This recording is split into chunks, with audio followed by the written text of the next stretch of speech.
Hello, this is Angela Anderson. Thanks for joining me for this acrylic painting tutorial. In this video, I'm going to be showing you how to paint a lamb and mama sheep. We're going to show you step by step how to do it from start to finish. I think this will be a fun Easter project. Got my husband Mark with me. Hey there, everybody. He's man in chat for our live show today, so if you have questions while I'm painting, you can ask those, and I'll try to answer them. Let's get started.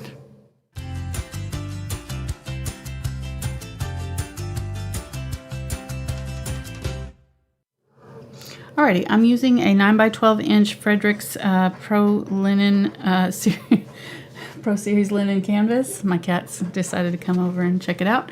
It's coated with black, carbon black. Hi, yeah. And I've already transferred on my design onto the canvas. Cashmere. She waited until we started. She's a diva. She waited till it started and then came walking over here like, you need to introduce me too with the canvas. Okay, check. So thank you to Fredrix. They're our canvas sponsor. I love these canvas boards, and they're kind of a low texture with the linen, so really easy to apply paint, nice and smooth. And then they've got a nice hard core, so they don't warp at all.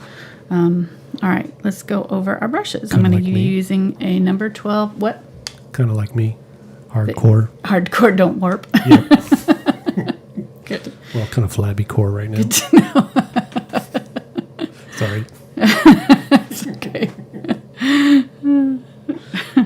Brushes. Yeah, brushes. Okay, number 12 bright. This is a 6100 series in the green handles. These are all Princeton brushes. Princeton's our brush sponsor, so we really love their products.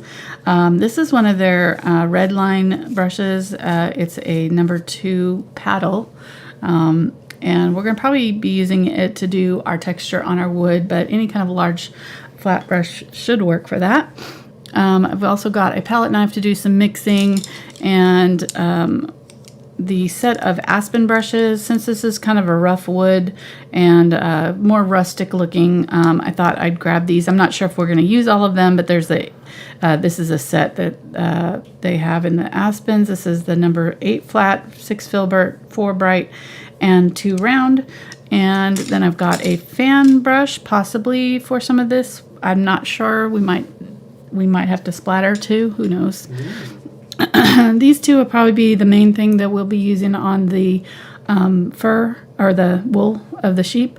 These are the 1/4 inch and 3/8 inch blenders. They're now called, not Will's blenders anymore, just blenders. And they're the VelvetTouch in the blue, the red handles. And then I've got a 1/4 inch and 3/8 inch angle brush, a number 4 round and a number 1 round. And then I've grabbed a tiny little short liner. This is the 18-aught short liner. For some of the eye details, we'll probably want a really fine small brush. So just whatever you've got that's kind of in the same size range will work. So, is that your chair squeaking? Yeah, that's weird. Mark's squeaking over there. I've been sitting in it a lot this week. Yeah, he's been working from home. Should have been nice. Confusing the cat, though. She doesn't know what to think. Everybody's at home. All right. So let me go over what? Oh, yeah, let's go over our colors. I've got carbon black, burnt umber, burnt sienna, yellow oxide, cadmium yellow medium, cadmium red medium, ultramarine blue, and unbleached titanium, titanium white, and zinc white. I'm not sure if we're going to need the zinc white, really. There's not a whole lot of reflection in the eyes. I usually use it for that, but it's actually good to make subtle changes to, it's a transparent white, so it can be good for kind of maybe doing some of the finishing touches on the wood and the sheep. So we'll see. I may or may not use that color, but we just have a really limited palette. We don't really need a whole lot of colors for this because it's very kind of monotone, but I did want to add a little bit of color to there. You know, there's a little bit of warm tones in there. I keep wanting to say fur. It's not fur. In their wool. So, all right. You're going to want a ruler to do your straight lines for this. And so what I did is just started out by kind of boxing it. It's really, I guess this is a little bit over an inch maybe wide. So from the bottom and top, come in, do a little box here in the center for our sheep to live in. These ones are, let's see. So it is right just before the 3 and the 9. This is a 12-inch wide. So the 9 is this outer edge here, and then the inner edge, it's about a 1/2 inch here. This side is a little bit less narrow. There is going to be another line I didn't mark here. Let me get my pencil line here. You can see we're going to mark another little, it's very easy with a watercolor pencil or something that will write on your canvas. It will erase, so you can, if you use a water-soluble pencil, you can erase any mistakes and things like that. So this one's a Scribe All one, but you can use really whatever you've got that's similar. And then our sheep is going to be right here in the middle of our little box area that we made. I also did 3 lines out the sides for our boards that are coming out this way. And that filled up our area on our canvas pretty nicely. So let me get a clean piece of paper here if I can. We've got all kinds of stuff in here. Okay, there we go.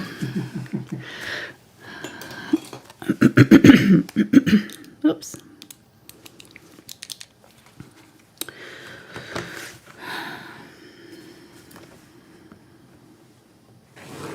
I'm just going to kind of mark out some boundaries for our little sheep to live in. I really kind of didn't do.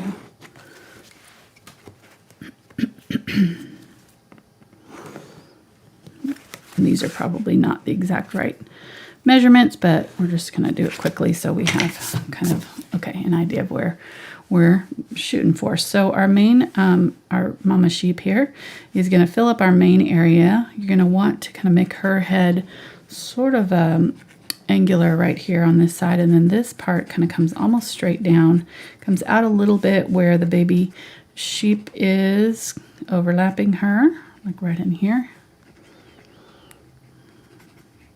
Little head. I probably need to move that up a little bit.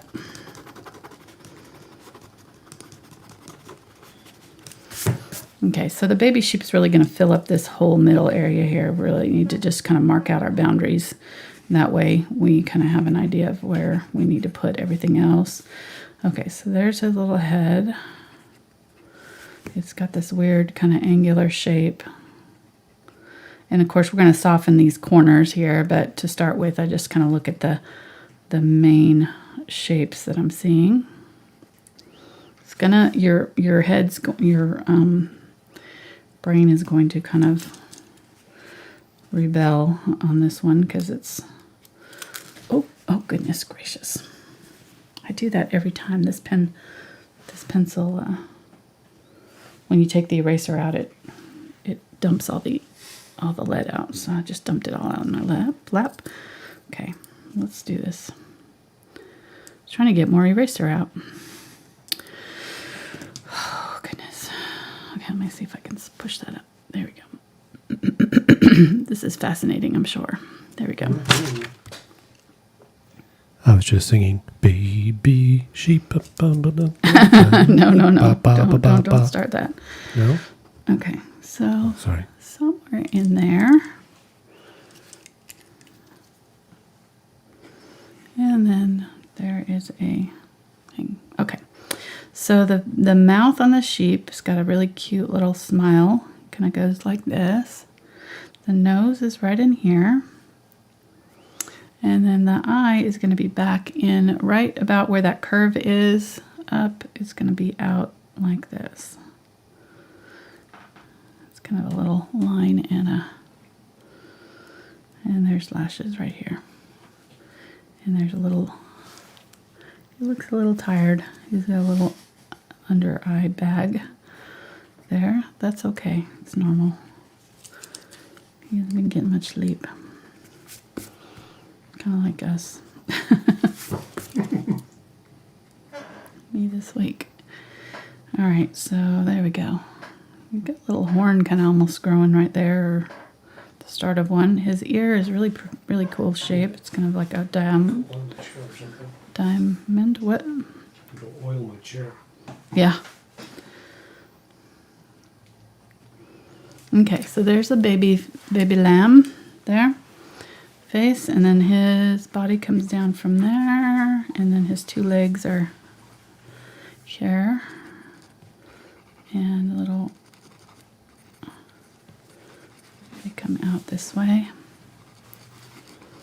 Somebody was like, left me a comment about the stag, you know, there's like that the legs were too small for the body, and I'm like, have you ever seen a deer's legs? Like, they're so small, they do look like they're gonna fall over. The sheep is the same way, like their little legs are so tiny. And they got these big old bodies and these little tiny stilt legs.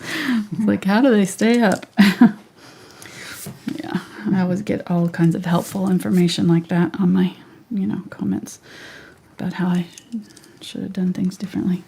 We are so grateful for all the wonderful people out there that leave those comments. It's like, I don't know what you think I should be doing about that. There's not a whole lot I can do. I painted it live for the first time for you guys, so Dear God, I do my best. the art police don't like the way you did the legs on the deers, so could you change those, please? I don't know. Thanks. Yeah.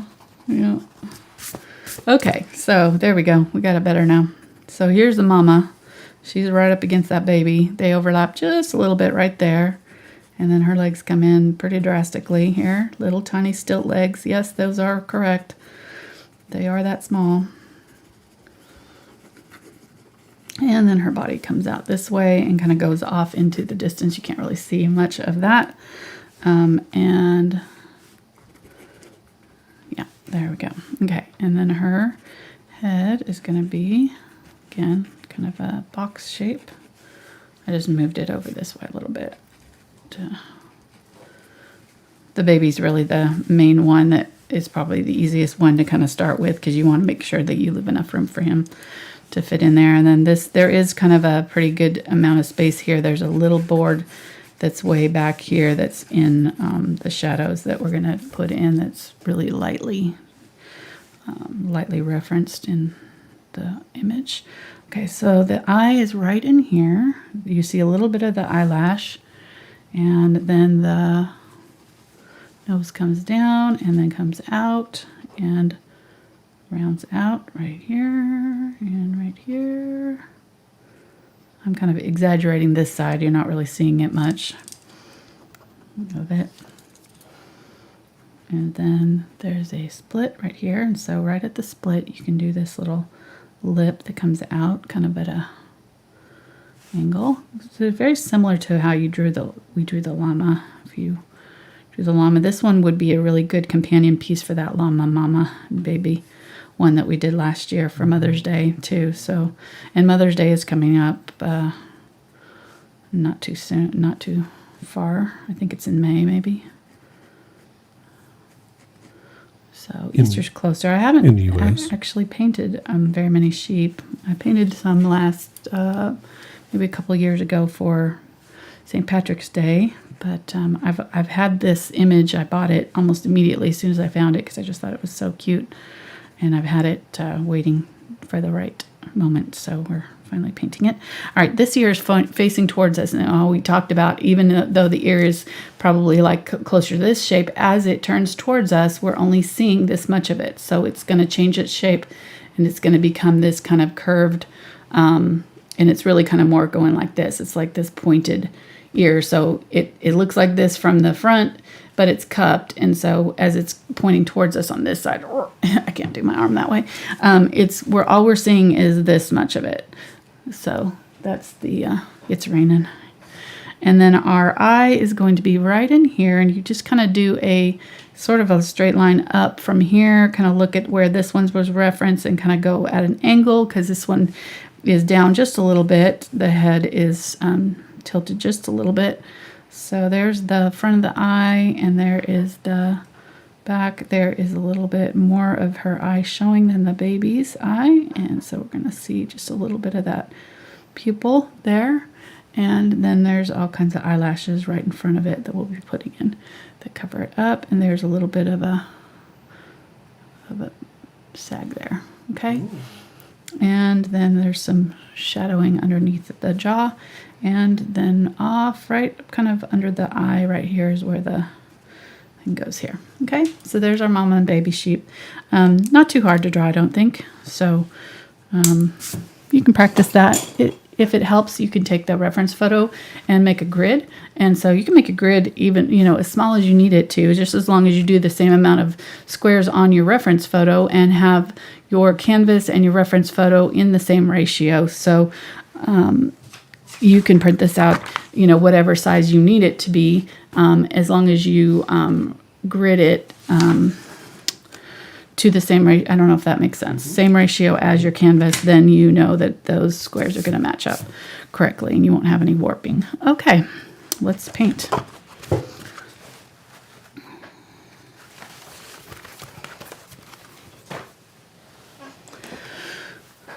I also, I grabbed some cardboard. Mark had cardboard this morning. So I went ahead and cut it to the width of this. We'll see if we can use it for sometimes it works really well for stuff like this. Not sure if we'll need it or not, but I thought I'd show that to you just in case. So let's go ahead. Let's go ahead and do our deer, and then we can work on Your what? Our deer, our sheep, sorry. Okay. It's one of those days. And yes, my life is that exciting that I had cardboard this morning, so Mark. that's how I roll. He was having a cardboard dilemma this morning. And I just was like, he was trying to mail that cardboard on with a rebate. And I was like, you can just peel that front part off. He's like, don't ruin it. And I was like, I'm not going to. I've done this a few times. That's $50. Not my first rodeo. So I ended up with the cardboard. He didn't know why I actually had an ulterior motive for grabbing that cardboard. Ooh, back with the palette knives. Okay, so if you missed that palette knife painting on Tuesday night, it was a lot of fun. Very, very, very simple. It's not supposed to be high art. Somebody was like, that's not real art, or like fake art or something like that. I'm like, I don't even know what that means, fake art. Like, people, get a life. It's just for fun. My goodness. Well, some people take art so I don't know. I'm like, well, now that they're homebound and quarantined, they've got to spread more of their vile, through the internet than just regular in person. So yeah, the art police are out in force now. Mm-hmm. I don't know if she just goes through and just finds videos to bash. I got a lot of really weird comments this week. It was really lovely. They must be really fun at the family reunions and stuff. They got blocked real fast. No, what? I don't play with that. Pretty much, I don't allow it in my Facebook groups, and I certainly don't allow it on my channel. So I don't allow you to treat other people like that in my Facebook groups. I'm not going to take it from a bunch of strangers. I'm like, you don't get to spew that kind of hatred. If you've got a constructive criticism, I'm happy to hear it, but if you're going to just leave a really mean comment, yeah, that's going bye-bye real fast. Okay, I've got this gray, sorry, I don't know how I got on that subject. Oh, we were talking about the barn, which then got some wonderful comments. Oh, yeah, the palette knife painting, yeah. We chased that squirrel all the way around the tree. I did, I chased it. Good. They heard more than they wanted to.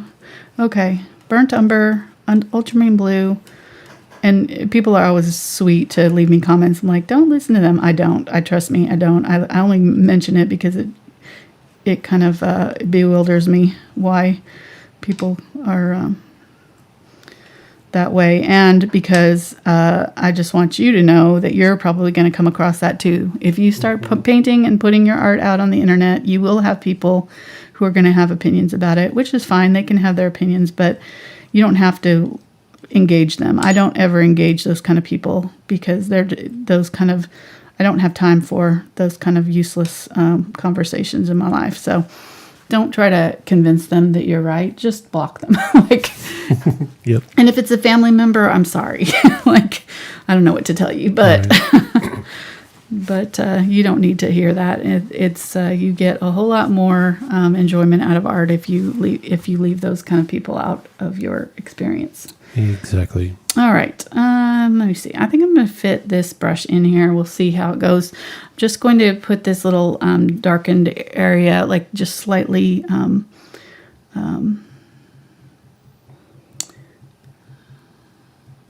slightly visible. So I want to keep it fairly dark.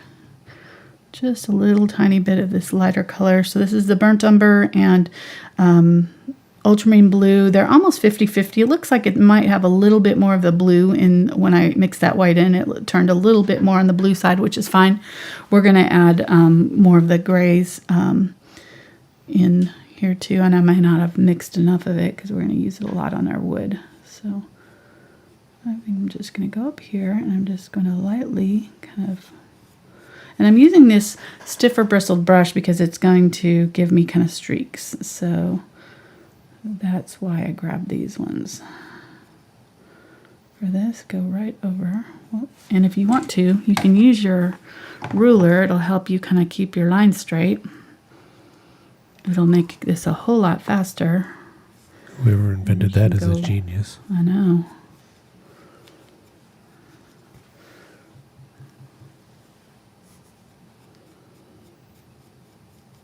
Probably too light, but we can always go back through and add darker shadows over the top of this. So I'd rather go a little bit too light with this than not dark enough, or than not light enough, because then you're just gonna have to go do it again. So okay, somebody's asked, what if they just started with the plain white canvas? What challenges then I would you paint face? it black first, and then trace your design on it. Okay, so you recommend making it black regardless? Yes. Yes.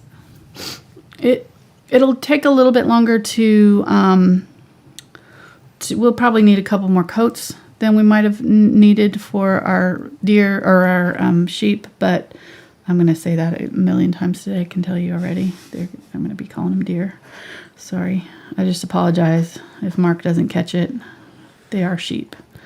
No matter what I say. Don't listen to what I'm saying later. So we'll have a translation. Deer equals sheep.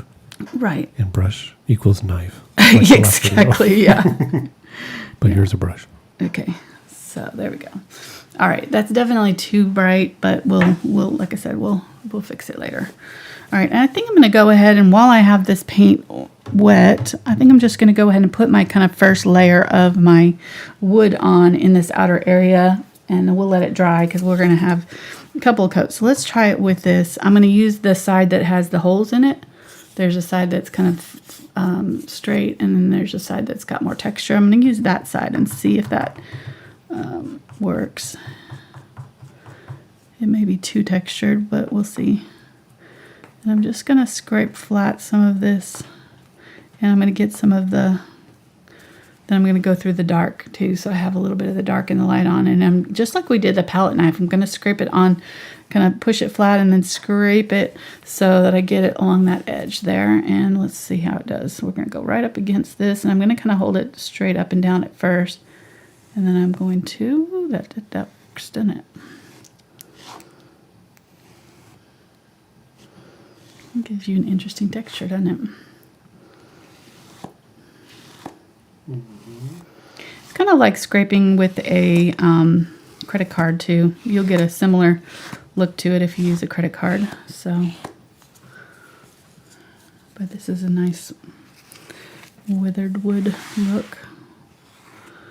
Also, palette knife would do similar.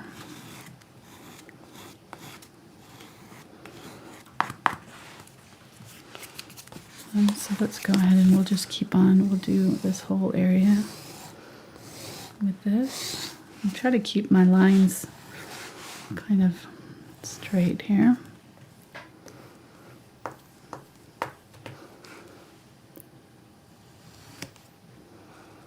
And this board kind of meets up with this one. They're not, it's kind of like one board that's cut right there.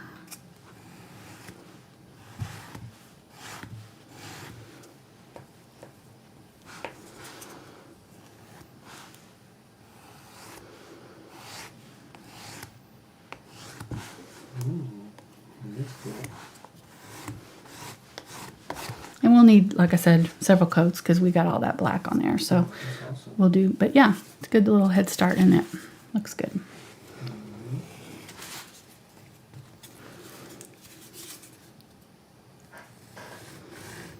Thank you, Amazon, for the free cardboard.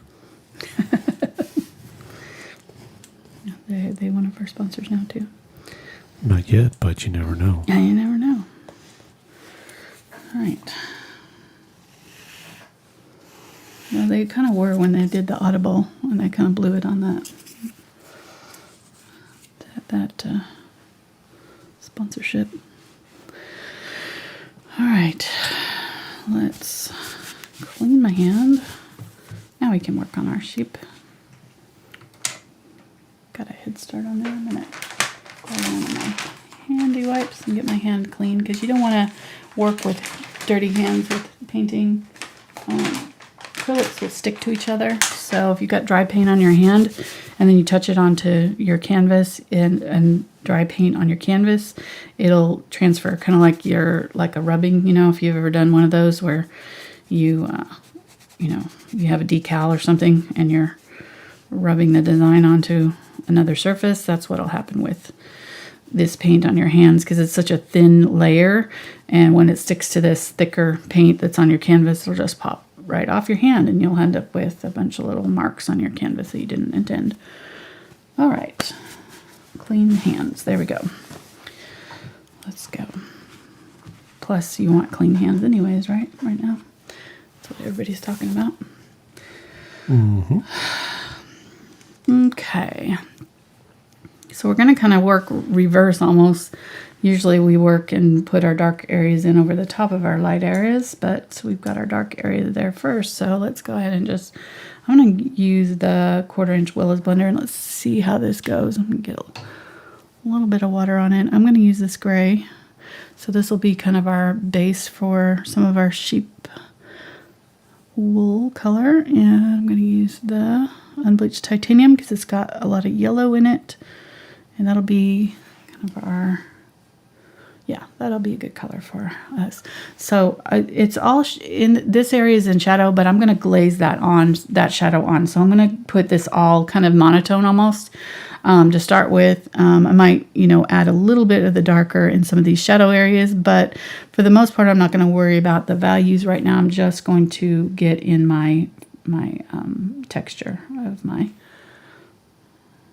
the fur, the wool, and put it lighter than you think you need it. So I'm going to get a little bit of white too. And also remember that this will dry a little bit darker. So go a little bit lighter than you think you need when you first put this on. And I really like having this dark underneath too, because it makes it a little bit easier to get these kind of pockets of shadowed areas in our wool. We can just leave a little tiny bit of that dark showing, or we can sort of scrape through the paint so that we have like a thinner area of paint in certain areas. And I'm going to use it just kind of tapping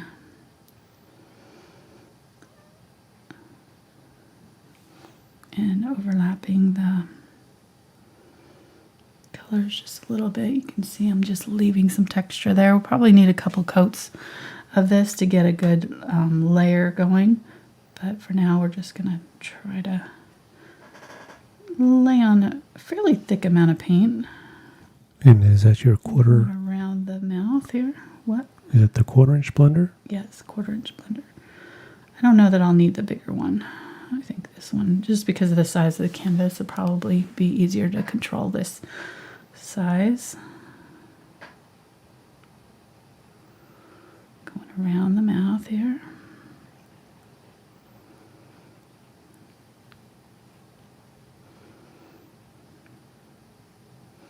As we go down this way, the brush strokes are going to go vertical. They're kind of going this way around the sides, and then they kind of go flat this way a little bit. There's not as much variation in the. I'm going to go ahead and add some dark areas in there.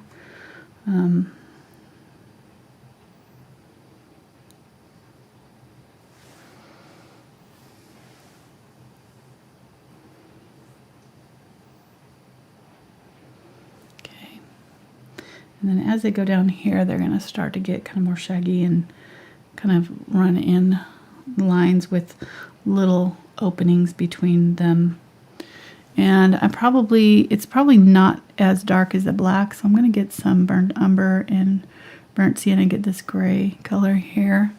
And I'm going to go ahead and kind of put in some of that underneath here.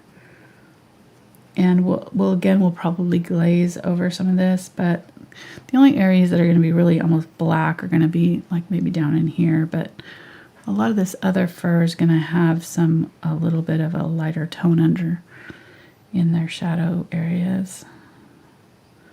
So I'll put some of this kind of gray brown under some of this. Just give us something to play off of. There we go. Get some of that. I'm just going to kind of go fast. I think that it'll probably look better if I just kind of look at the direction these brush strokes are going and just go ahead and go to town here on it and not overthink it too much. I think if I kind of go slow and really kind of lay these in really carefully, they're going to look a little bit more manufactured, you know? So I'm just going to kind of make sure my brush is kind of going in the right direction here for this first layer and just go ahead and lay this on pretty thick and quickly.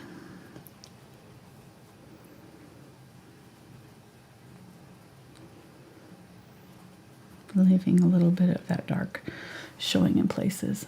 Oh, that looks good.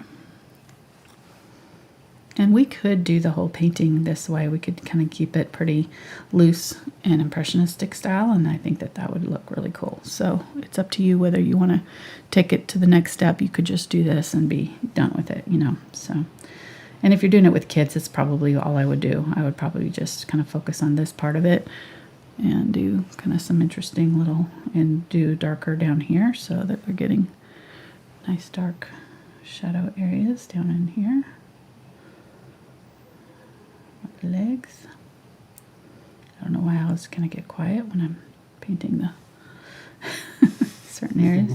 I'm like really thinking about it, I get quiet. Okay. Shh, gotta sneak up on it. Don't want to disturb it. All right. Okay. And then kind of putting the lighter color on top. Just a little bit. I still had some of it kind of in here, so you notice I didn't pick up any paint. I just kind of pressing down a little bit harder, and it'll get those lighter colors that are on my brush to kind of come off. Let's get some more of the lighter color.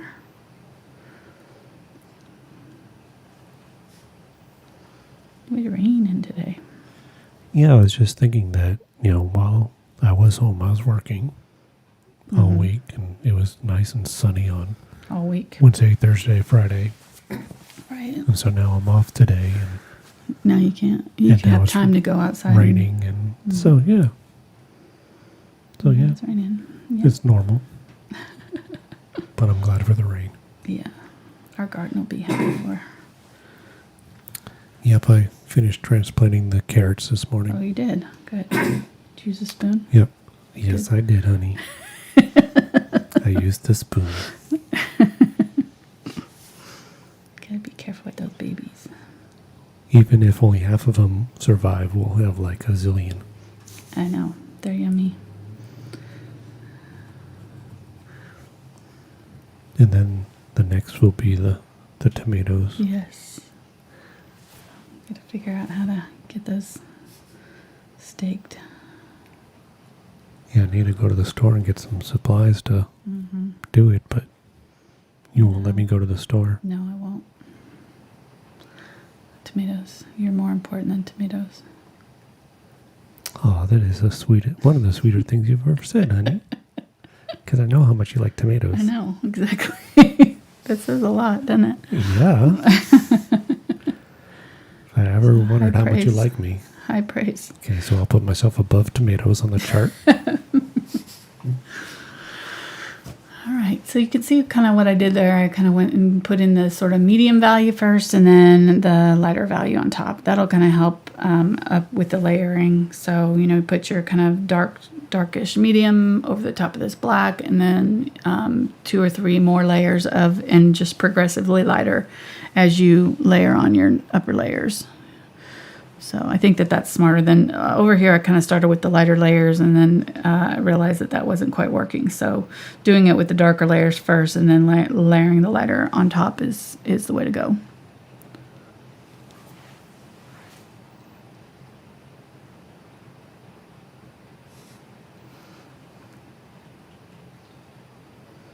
So we'll do a rain ASMR here. Yeah, sounds like a rain machine.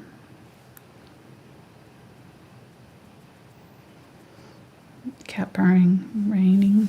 We've got all kinds of sounds going on today. She was so funny. She was just like jumped right into what I was doing there. She was laying there on the table. Yeah, she was just minding her own business. For 30 minutes before even the show. Yeah, our cat. And as soon as we started, she jumped up. Jumped right into the frame. Yep. Where is she now? She's in her bed. She's napping. Yep.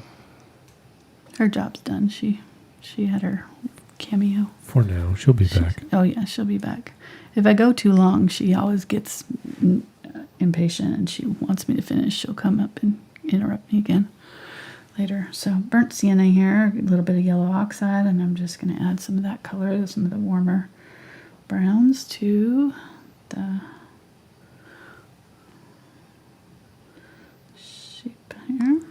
So just want to say hi to everybody. If you're new, hope you're enjoying what you're watching. Hit the like button, the thumbs up. And subscribe. And subscribe, yeah. And if you want to make sure that you don't miss any of our videos, even if you're a current subscriber, you can click that bell icon and it'll send you email notifications when I do new videos. At some point. Sometimes before she starts, sometimes well after. Yeah, but at least you kind of will get notified. The reminder, yeah.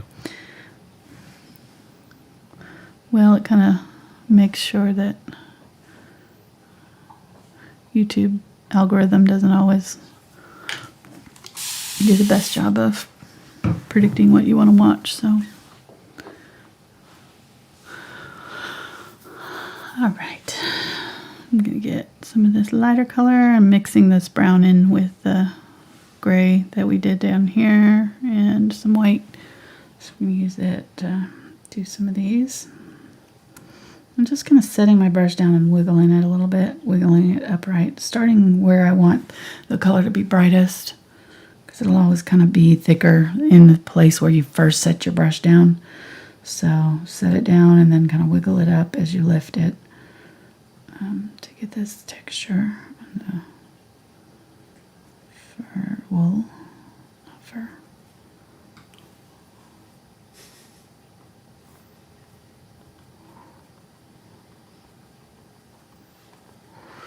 Okay, there we go. So pretty all right. It's definitely, oops, I got a pencil lead. Whoop, I broke another one. Shoot. Found a couple of pencil leads in my lap. Why are you keeping them in your lap? Well, they dumped out. I didn't catch them when I changed it out, apparently. There we go.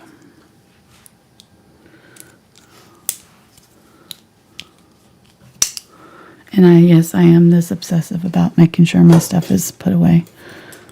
So that's... Yes. I am. I'm pretty tidy with my studio. I don't like clutter. I can't work if it's cluttered. I can't function.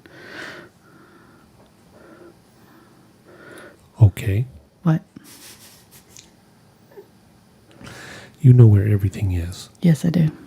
It's not necessarily not cluttered. It's just everything has its place. Yeah, it's not cluttered. What are you talking about? I have everything in bowls and like in little spots stacked up.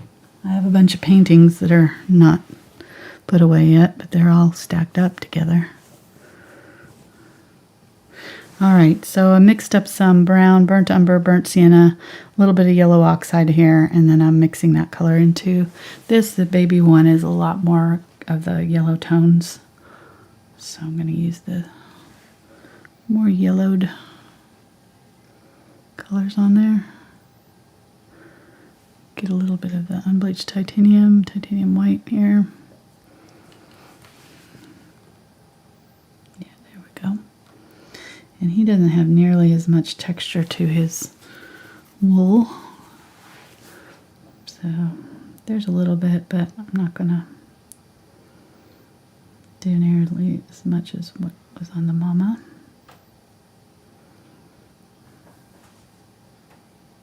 I always want to say ooh when you say mama. I don't know what that's from. From a song.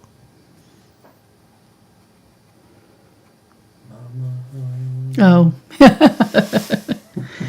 I know what you're talking about now. You want to sing Bohemian Rhapsody whenever you hear me say mama? Not a bad song for this. Just the ooh.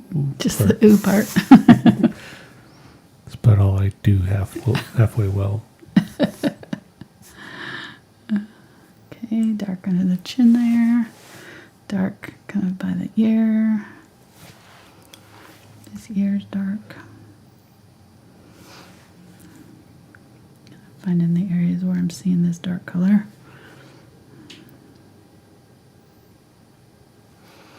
And again, we can always make this darker. So like on the shadow areas in here, we're going to want, some darker or some shadows to go in there to darken it up. I'm going to put that texture in there because I kind of had a whole area of dark that didn't have any texture.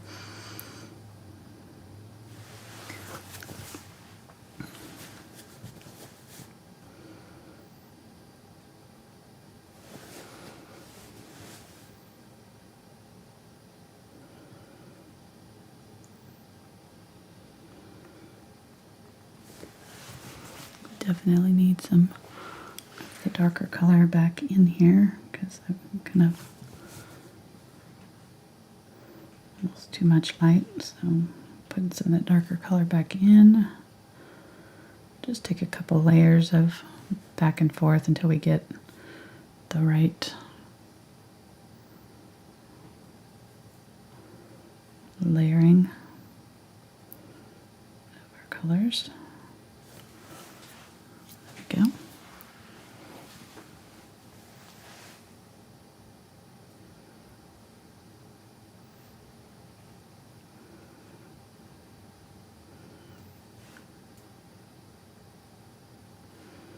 So once you get your first layers in, then you can kind of look at it and see, okay, I need more definition there, and then you can kind of go back in and put the darker in a little bit more strategically where you see you need it, and then add your lighter colors. And I'm going to go ahead and work on the chin here. It's about the same color as the baby. Right there.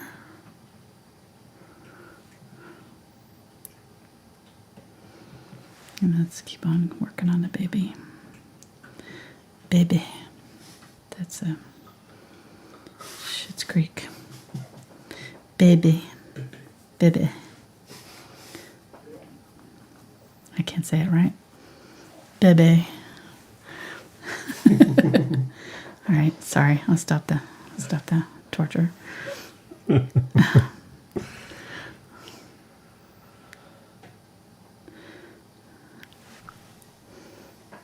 If you've never watched Schitt's Creek, you are in for a treat. It's hilarious. Oh my gosh. And the thing is, my friend told me about it like 4 years ago. She was trying to get me to watch it with her.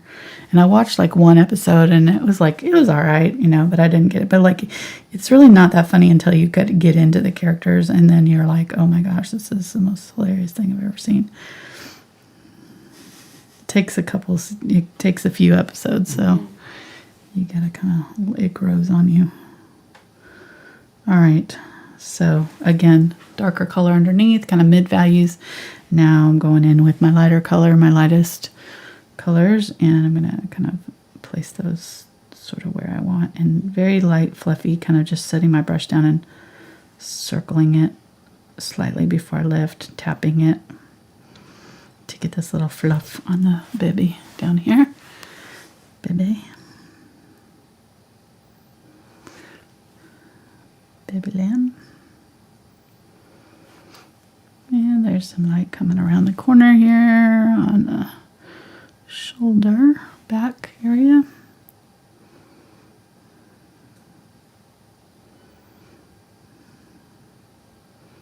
Tapping and leaving a little bit of that color showing underneath. Do the same thing here. There are kind of lines, so they're kind of coming in a V shape right here from the shoulders. So, and then this one's in the middle are kind of coming straight across. So it kind of does this sort of swooping lines.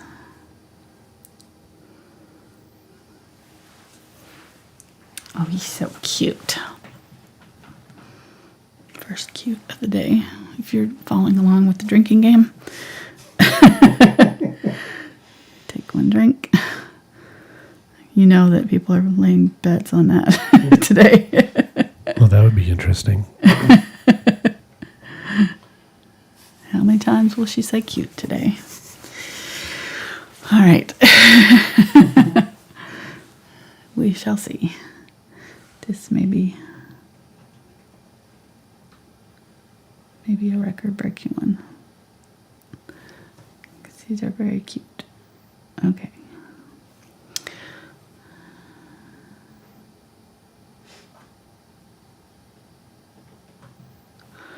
Just highlighting around the ear, and if this brush is too big, you can switch to a smaller brush and just tap it to get kind of some of the fuzzy texture happening. I'm going to leave this center part dark for now. Come back to it.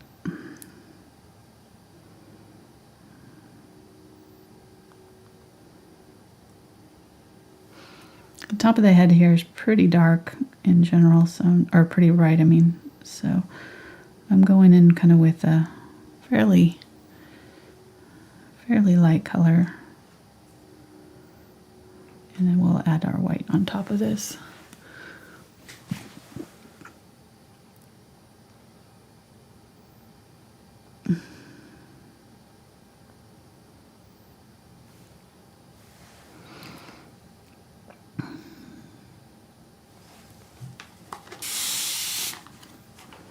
You don't want to keep these moist over here because they'll dry out pretty quick on you. So I'm going to add just the tiniest little bit of red over here to my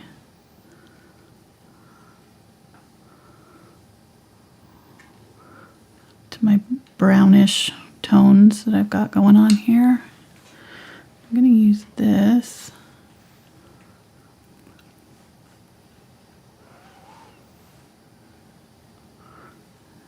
Around the eye a little bit. I'm going to use a little bit of it in the ear.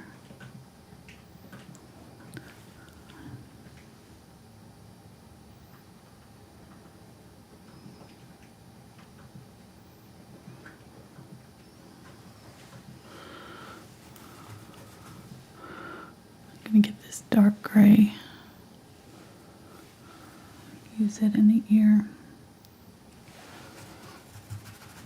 Wipe this off, get some white, and blend over just right there. Somebody asked if they could use, I'm going to assume they're cotton swabs. They called them earbud cleaners. Yeah, yeah. Yeah, I think so.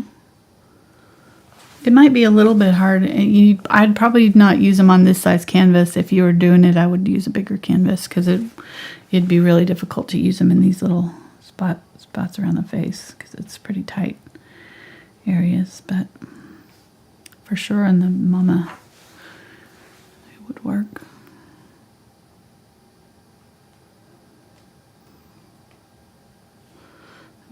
I'm definitely going to have to switch to a different brush here soon. Get some of that kind of gray, brownish color. Use it.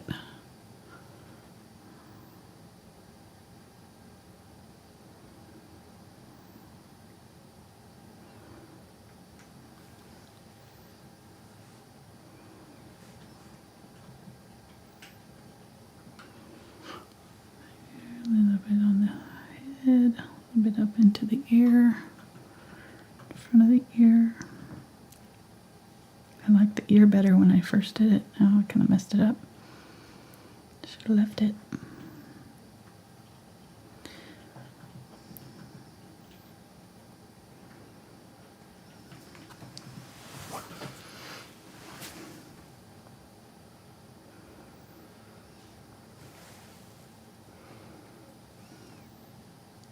Somebody asked if the Lunar Blender would work just as well. Yes, the Lunar Blender is basically the same kind of brush.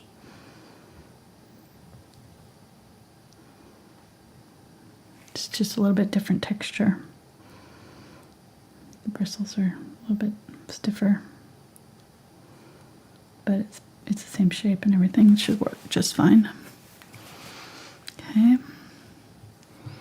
So adding the dark there and there, and adding the lighter midtones coming down right here, shadow, and we can glaze all this in later too. So I'm adding a little bit of the brown there. I'm going to get the white and add the white on the nose and the forehead.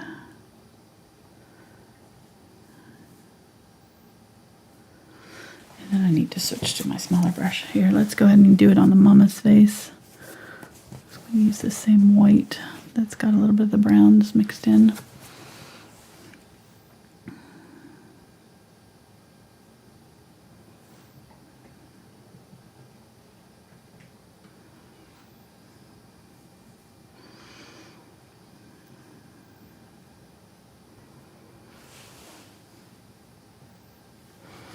Gonna get some kind of gray in here. There's like a gray shadow that goes along this nose in front of the eye right there, and then kind of underneath the eye a little bit.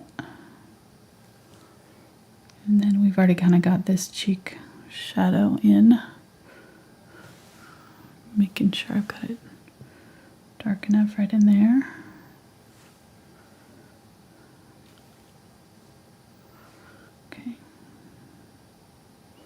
And then right in between here, these kind of meet, and there's a little bit of lighter tone that goes from the eye toward the nose. So I'm just going to kind of tap over and kind of blend it into these two spots here.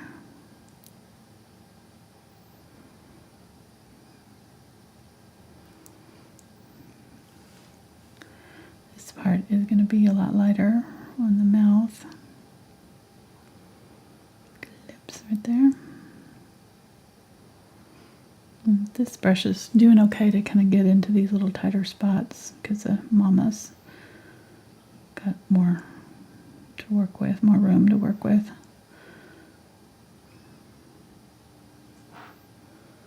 But I'm just leaving a little tiny bit of that dark color so that I have room to kind of go in and I don't lose my drawing.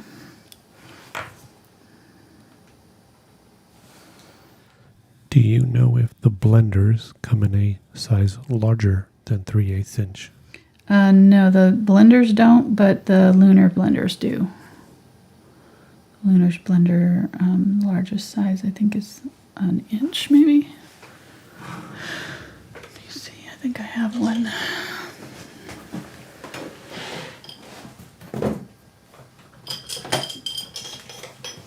Yeah, inch. It's the biggest one in the Lunar blender, and you can see it's the same shape and everything. It's just got a little bit different texture to it. Fibers are a little bit different.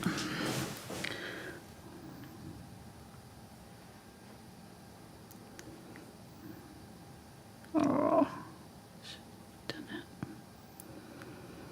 that. Tried to do the mouth there, and nope.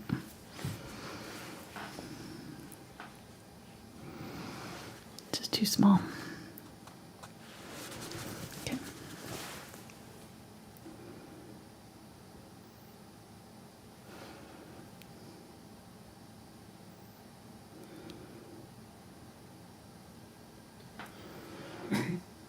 And just let everybody know that your email went out this week with the April schedule. Yes, the April schedule is out.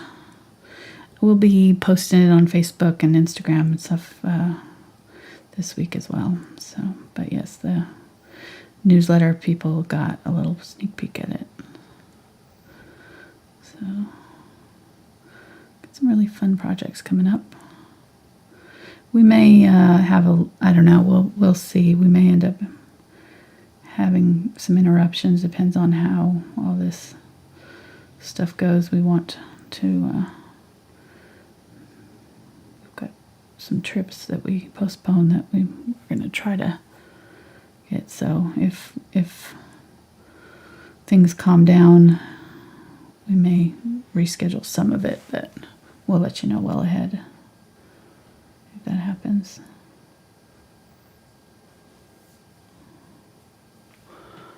All right, getting some of the, if I got any left, a little bit of that reddish pink,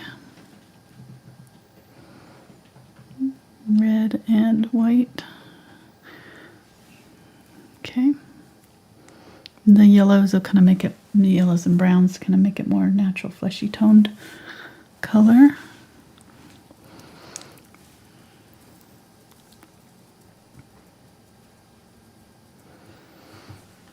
A little bit darker there. I have been sitting here trying to figure out what are they looking at. Mm-hmm. I mean, they're kind of looking over here at me. They are looking at you. So just...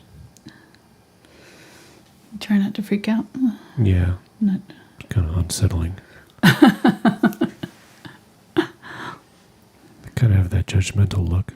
They do. They're kind of like, Really? She's smiling though. She's smirking. She's kind of like.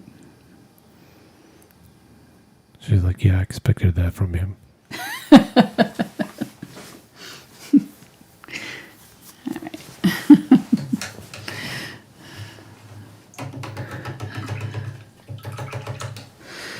All right, let's see. I'm gonna switch to the little number 1 round here.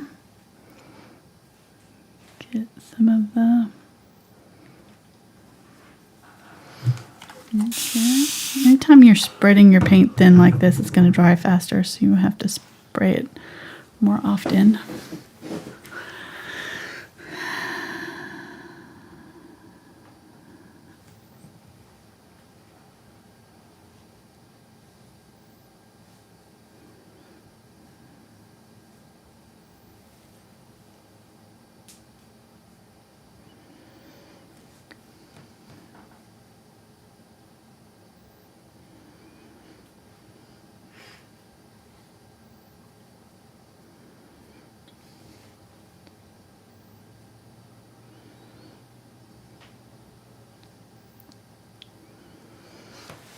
And I can get the same, kind of effect with this brush. I just have to tap it so that the bristles sort of flare out a little bit, and I can still kind of get those little fuzzy marks that I'm looking for.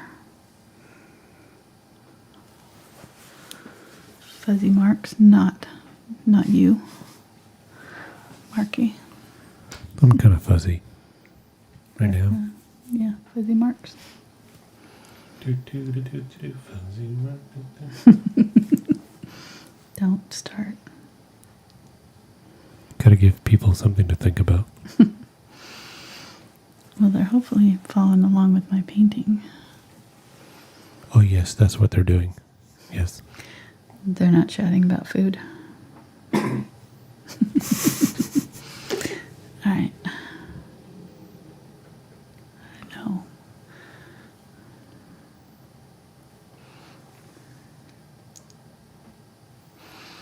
Okay, so let's get the black here, and I'm going to fill in the eye with that. I already kind of had black there, but just making it official here. shaping out that eye.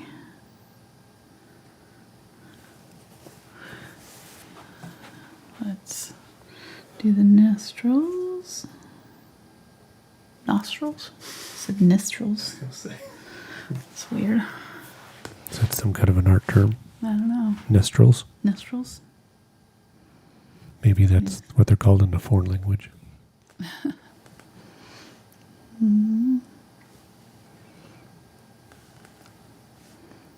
And then I need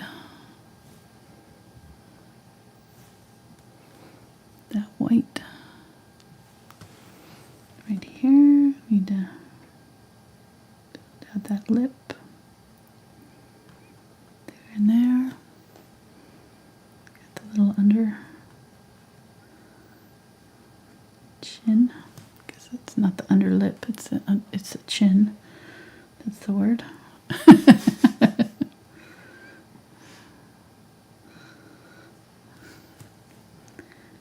Brain comes out with all kinds of interesting phrases when it's in the art right side of its capacity. It does not come up with words very well. Never know what it's going to come up with. It just grabs random words and pieces them together. Underlip. Underlip. That goes right along with armholes. Yes, exactly. Okay, getting the dark, and I have a little tiny bit of the red in here.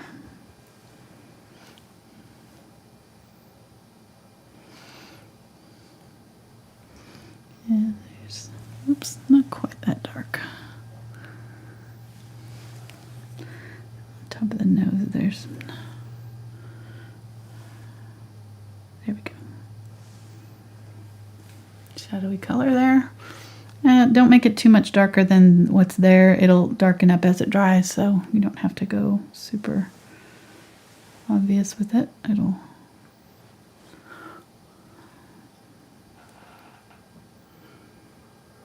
increase in intensity as it dries. Okay.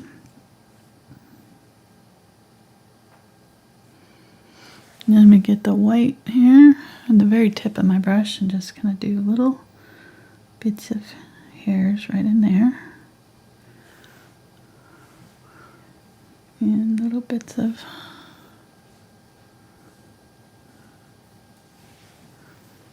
white right here. Oh, come on. There we go. And it's going to look pretty bright at first, but I'm going to tap over it here in a minute so it'll kind of tone it down.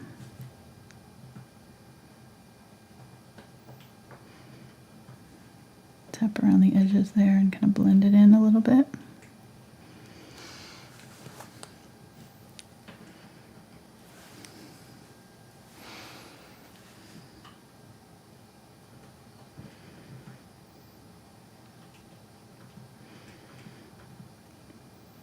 Back up toward the face there.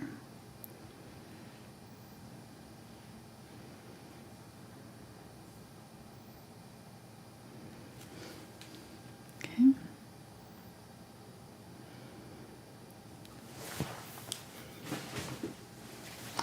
then those little eyelashes here. Little bitty brush strokes there just to kind of fluff out those eyelashes. There's some highlight right here and highlight right here, there.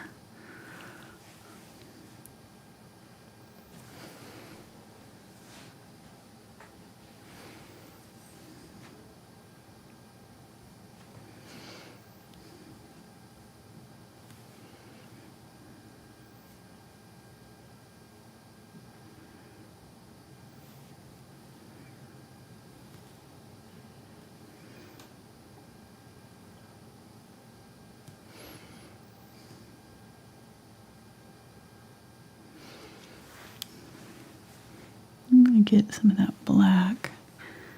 I'm going to round this out just a little bit right there so his eye looks a little bit more open.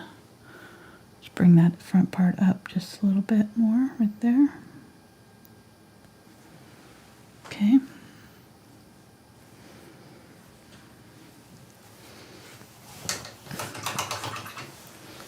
Okay, I want to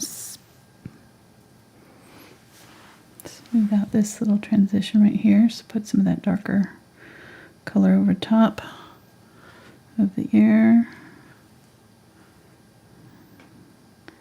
Highlight in some of my shadow areas.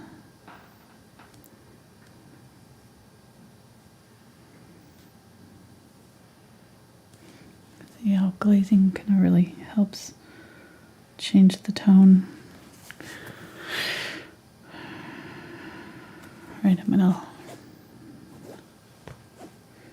think this needs to be, let me see, I think this needs to be farther back here.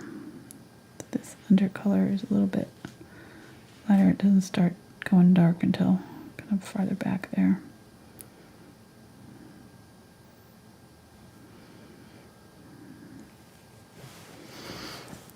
And get that dark brown. There we go.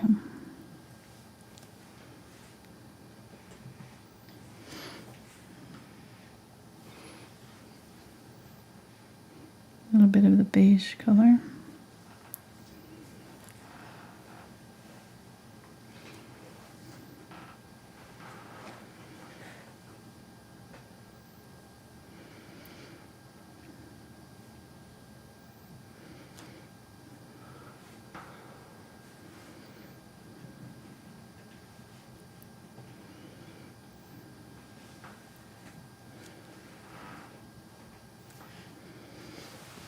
Okay, so let's let that dry.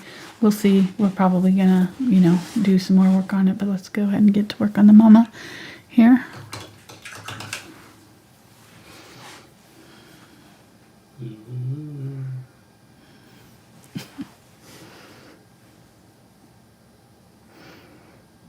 Get some unbleached titanium here. A little bit of the white. And I'm not really telling what colors here, but I mentioned what colors I'm using when I first mix them, so you can kind of see which I'm dipping into. You may want to, if you're following along, you may want to set up your palette with the same colors in the same spots. That'll help you follow along easier. Or mark it, just take a screenshot and write down what color mixes I used in those certain areas, because I'm not going to repeat, every single time what exactly I'm using. So I know that can be kind of confusing if you're trying to follow along, but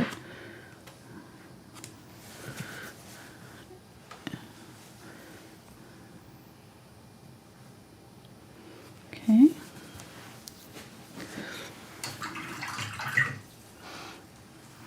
Let's get some black and add it to this red here.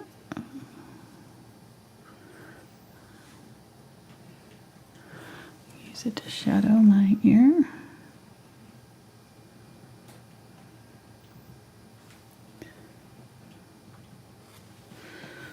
Use a little bit of it over here too.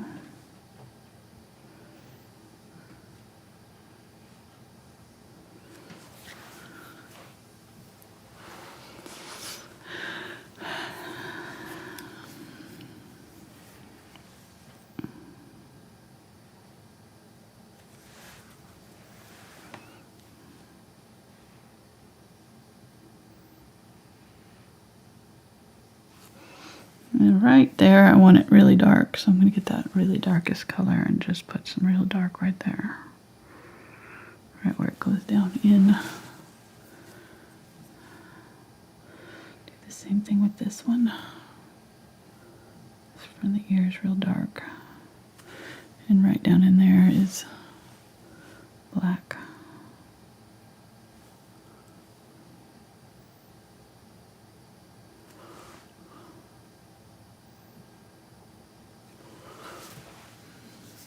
Okay, let's use this black on the eye. I'm going wider with it because I'm wanting to put the eye in underneath where that eyebrow or eyelashes are going to go. So go a little bit bigger with the eye than you need to, and that way you've got room for your eyelashes to go on top. Get a little bit of the burnt umber here. That around the eye.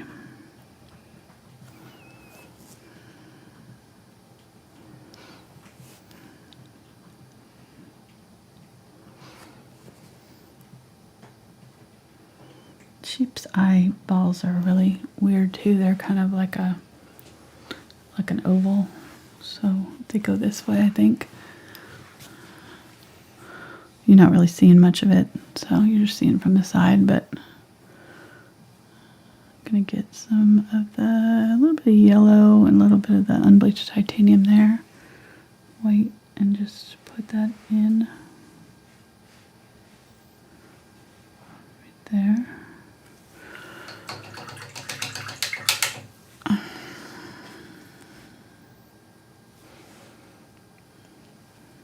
I'm going to go around this side because I kind of got a little bit too squared off right there. Round that out.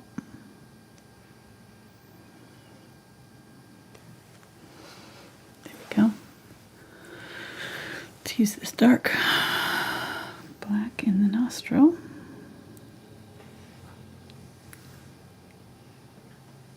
I put a little bit of the pink around the outside edges of it, so to have a little bit of that natural tone in there. Get the only part that's really black is right in the center, and then it goes to kind of gray pretty quick.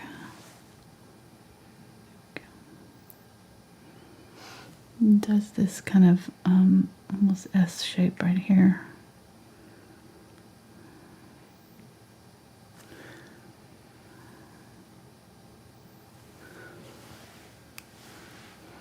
Let me get some gray. I'm gonna do the little split in the lip here. I'm gonna exaggerate it a little bit right there and right here.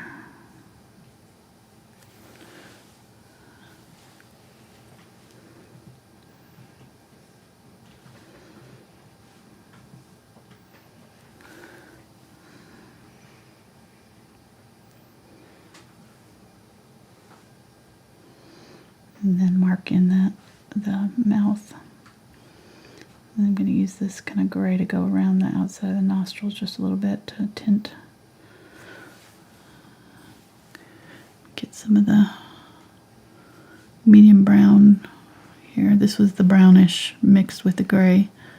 And I'm just mixing it with that dark gray that I was just using. I'm going to use it around the nostrils here.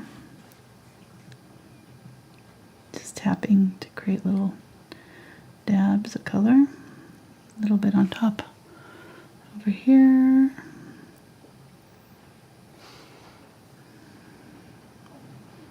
On the lips.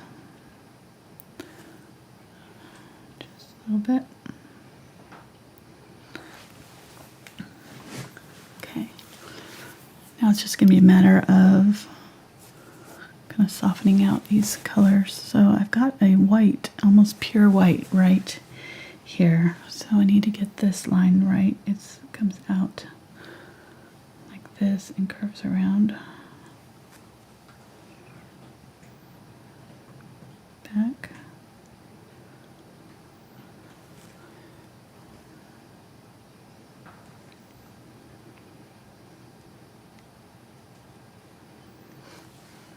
There. I may have brought it out too far. Let's see.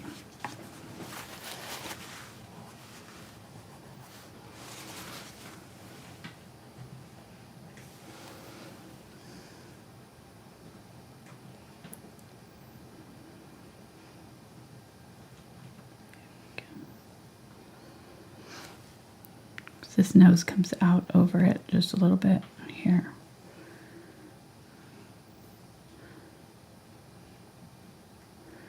Okay.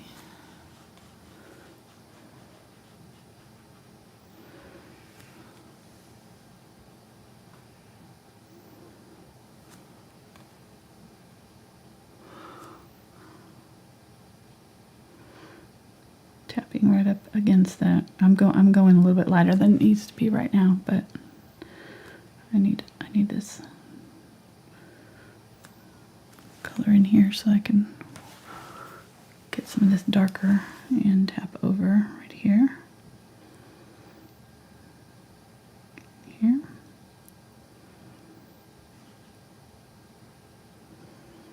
Okay. And then that whole area right around the nose there's got color. Okay, there we go. And then this mouth part.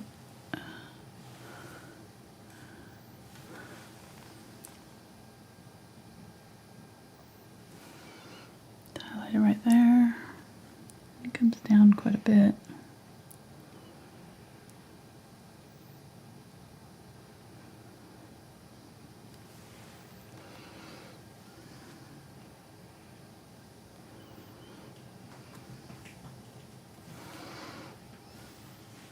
White right on that lip.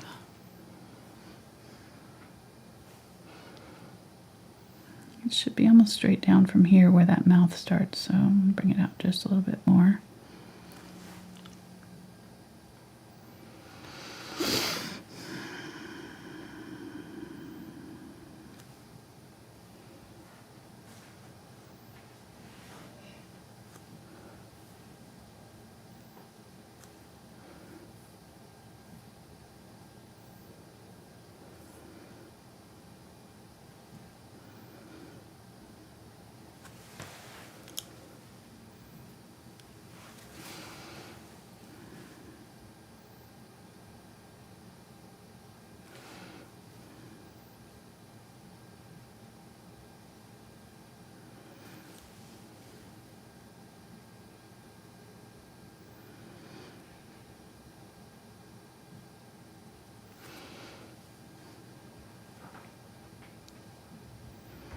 How you doing over there? Tapping the white over. Doing all right. How are you doing? I'm just creeping. Hi. Hey.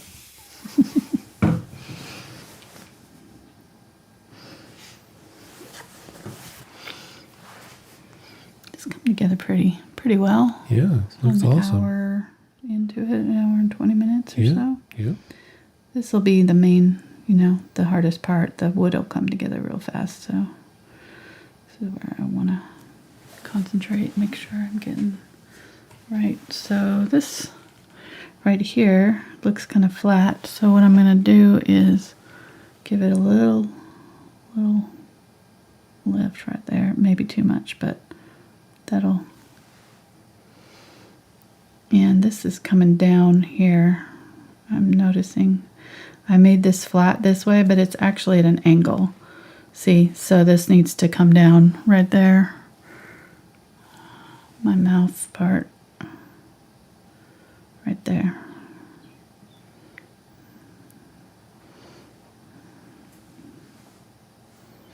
That'll emphasize that smile too.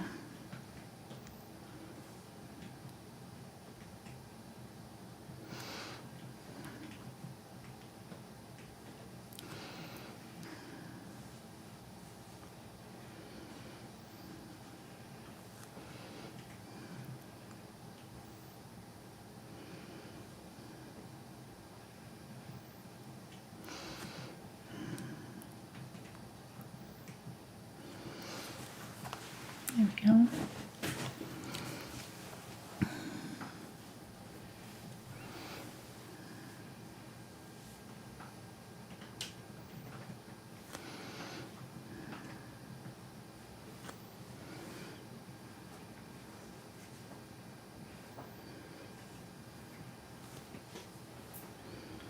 So to remind everybody that sometime after the show, over there on patreon.com/AngelFineArt, the traceable will be available. And those will be at the $2 level and above. Yes. And not just this traceable, but all the traceables. Yes. For like 3 years worth of traceables. Right. And some from before that, but not very many from before that. I didn't Patreon allowed me to buy a tablet that allows me to do my traceables digitally now, so it makes it a whole lot easier. I used to have to do them by hand on paper and take a photo, and it just was a real long, tedious process. So digital traceables make it a lot cleaner too, a lot cleaner look, and a lot faster for me because I can erase my mistakes. So I did. You're working with permanent marker on tracing paper, it doesn't always come out as clean as you'd want. So. All right, so did the eye right here with white coming down this way. The lashes, gonna highlight it on top of it, and let's go ahead and go kind of connect that whole brow bone right there all the way up to the top of the head there, highlighted in front of the ear just a little bit with the white. Whoa, what happened there? Yeah.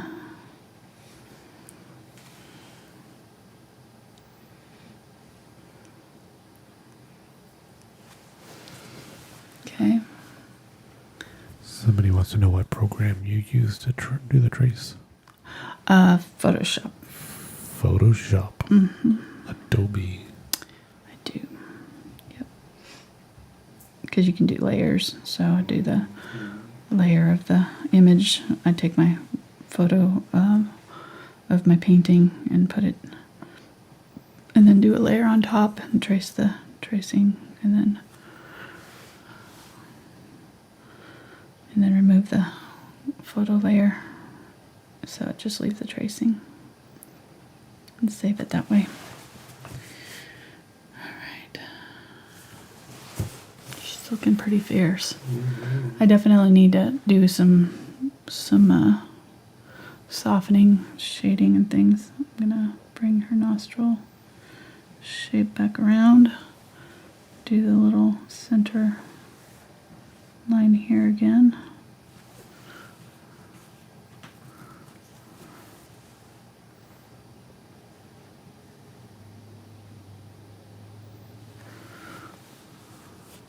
She's doing all right. She's got a cut cheekbone there, doesn't she? She's been doing too much contouring. She got a little happy with her contour brush there. That's pretty much how I do on mine. I don't contour. I can't see with my glasses. I can only see about this much of my face at a time. So look at the real high magnifying glass. It doesn't make for really good smooth blends. So maybe she's a sheep makeup influencer. I think so. Oh my gosh. This is one of her Instagram posts. Yes. Yeah. Hashtag barn life.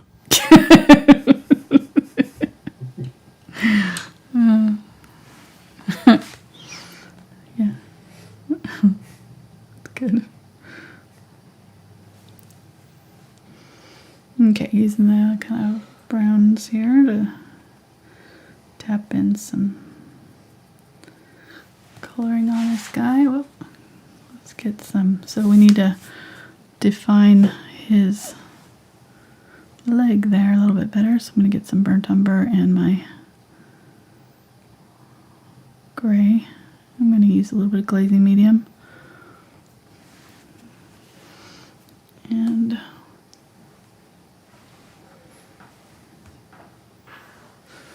tap in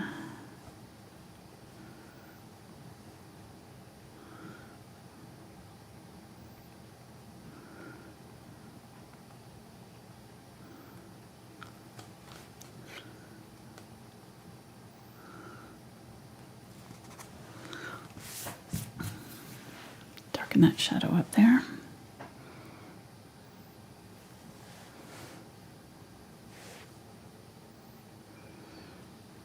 Using black here. This is actually pretty dark. Alright.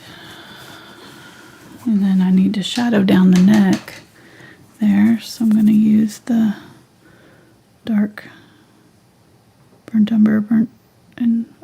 ultramarine blue color that we mixed up earlier with my glaze. Just start light. You can always darken it up more, but don't want to do too much too soon. So I'm going to pull this down and kind of connect it with right here. There's a shadow that goes all the way down the neck right here. See, and if you do it right, you should be able to see that texture underneath. It should just tint the, or not tint, shade the fur, the wool. Do some on the ear.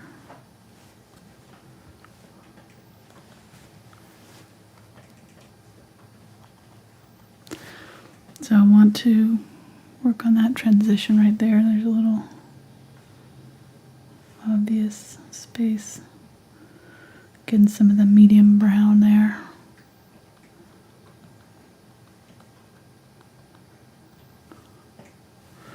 And I'm going to get some of the yellow oxide.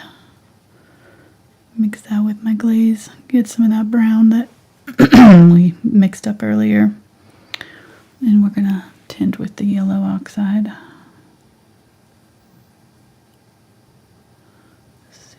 Glaze a little bit of that yellow on here. Don't go over this area because it's wet still. I do want to get some of that darker glaze and put it back here. Just realized that back here is dark too. Under the chin there. Coming down. Okay. And then we can put a little bit on the nose too.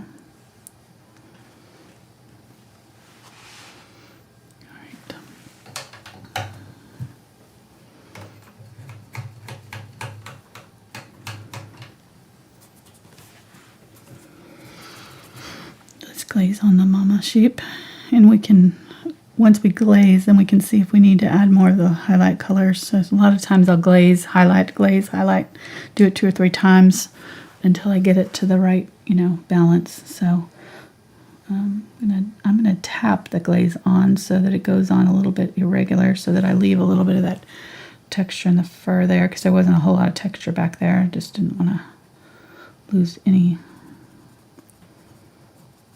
of my texture. There we go. And it should be almost black when it goes down in here, so I can do it a couple of times so that some of these areas are darker back in here. Really dark right there, and then it should kind of just fade into my other colors. So if you need to, you can grab some just glazing medium and use it to kind of aid that transition. I'm going to use some of this dark right around the outside of the face here too, on the fur or wool. Okay, that looks pretty good. I'm fairly happy with what's going on here, so I'm not going to do a huge amount of editing to it, but I definitely do need to darken up this area, so I'm going to use that glaze. And the more paint you use in your glaze, the darker, the heavier it'll be, even darker it'll go on. So I'm using a little bit more heavy application of the glaze here. A little bit more paint than glaze. But you can still see I'm still doing it so that it's transparent. You can see the under all the texture and things underneath it. Don't want it so dark that you can't see that. And try not to go over your black too much, because you'll get a halo of black there. You may have to paint your black in again, which is fine. You may have to do that anyways, but just kind of be aware that this will show up on your black. Even though it's dark there, it can show up as a kind of a hazy layer. I'm going to get a little bit of the gray and add that to that, and I'm seeing a little bit of the baby body back here. So I'm going to just kind of do just a slight hint of something right there, and you're kind of seeing it under here too.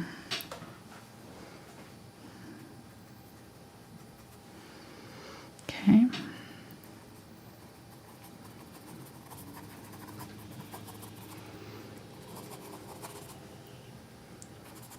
Definitely all along this line here is going to be fairly dark. I'm using that gray. Gray will be a little bit softer than the black to do this. So it'll just be a little bit more natural. A little bit warmer too. Okay. I feel like under his chin's a little bit darker, so I'm going to get a little bit of burnt umber. Mix that with this gray. Do right here.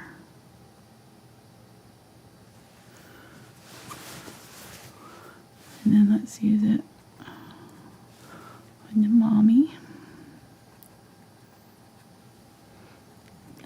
Fix, blend in her contours.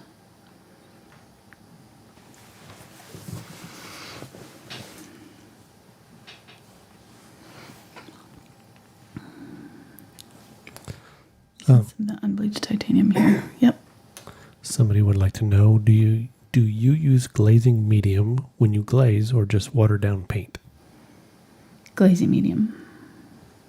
Yeah, this is the glazing medium here that I've been dipping into. Sorry. I hope I mentioned that. I don't know if I introduced it at the beginning of the video or not.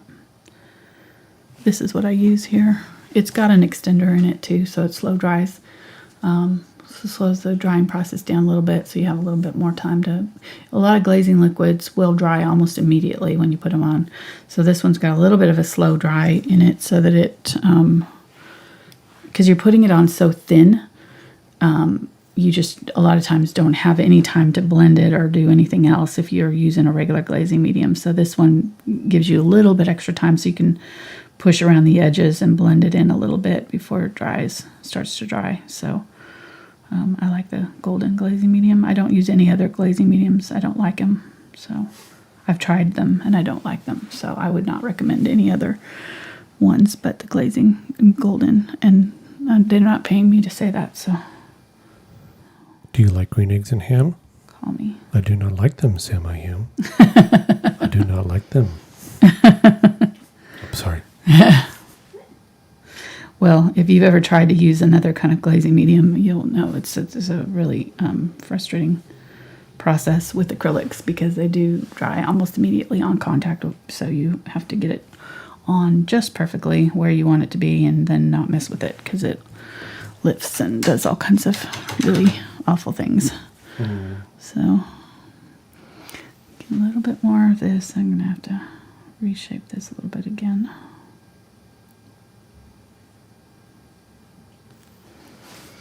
Okay.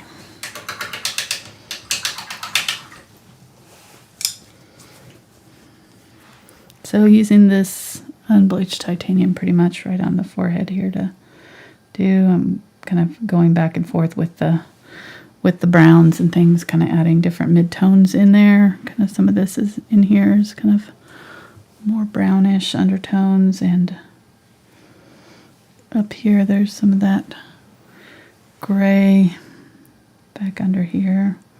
So I'm just trying to add that in, and then I'm gonna blend over the top of it, but you're gonna have to kind of have the dark there first for it to have anything to work against. So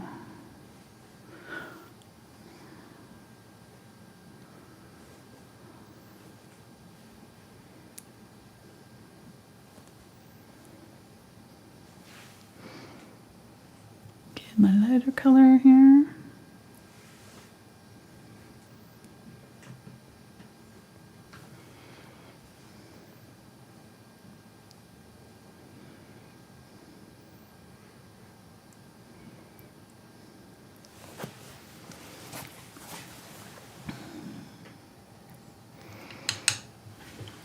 My white, and there's just right here in front of the eye, there's a little highlight coming up right there.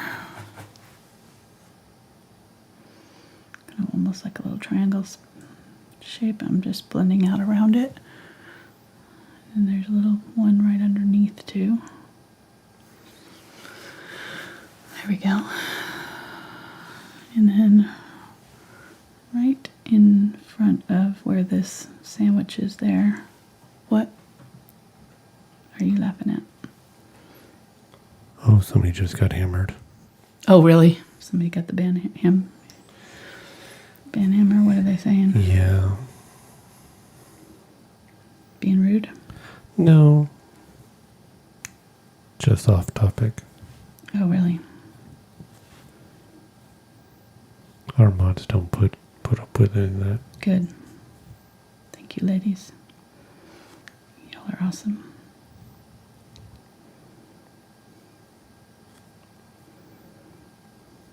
Yes, they are. They make my job very, very, very easy. She's got a little hairdo coming up here. I love that part. She's got some squirrely hairs. She's having a bad hair day there. Gotta have that in there. That's classic. So just using the very tip of my brush. You gotta kind of load it fairly thick to do these because you want it to go on heavy. You want it to cover in one coat, and with this black, it's not gonna want to cover over. So you kind of have to load up your brush real heavy and just barely touch it down, and then you can kind of get these little curly crazies happening up here off the top of the head. I should stop because I'm putting way more than there is in the actual photo. Let me take some of that off. It's a party. I know. Oh, I'm having so much fun doing it. I was just kind of adding. It's all business in the front, party on top. Exactly. Okay, so I'm going to use the edge of my brush and just tap in some lines coming back. Now I've got that dark color underneath, so it'll let it peek through. I want light right here over the brow bone right here, and then a little bit in the forehead right here, and a little bit over this eye right here. Any part where the face is, coming out at us, it's going to have a little bit more of the light. So that nose. She looks very regal. We're going to put our eyelashes in and make her look a little bit more sad. They do have kind of sad looking eyes. They're kind of sorrowful. I'm going to get that white. And you can use your tiny brush. This one was doing okay for me, so I'm going to just stick with it. And the eyelashes go forward. And I'm going to go right up onto that line there. And then these ones kind of come out this way. So they kind of change direction a little bit. Go right up over that black line just a little bit, and we can always put that black line back in, but you don't want it too dark. You don't want it to look like it's outlined. So it's pretty good, I think.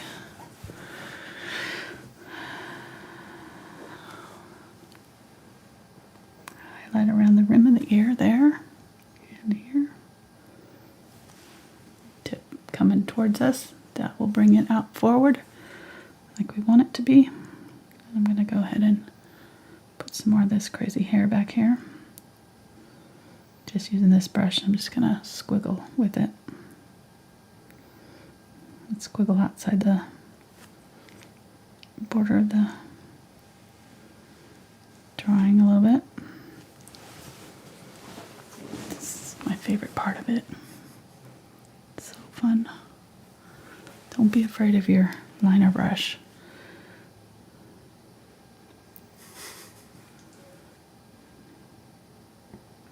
Do not be intimidated by your brush. Do not. Some people are, though. There's certain brushes that just practice with it more, and you'll get used to it too. That's you can practice on paper. Will actually help quite a bit. With the liner brush, you can get. I have a traceable. I think it's available for free on Pinterest, and I'm not sure if it's on my website or not. I think it is somewhere, but anyhow,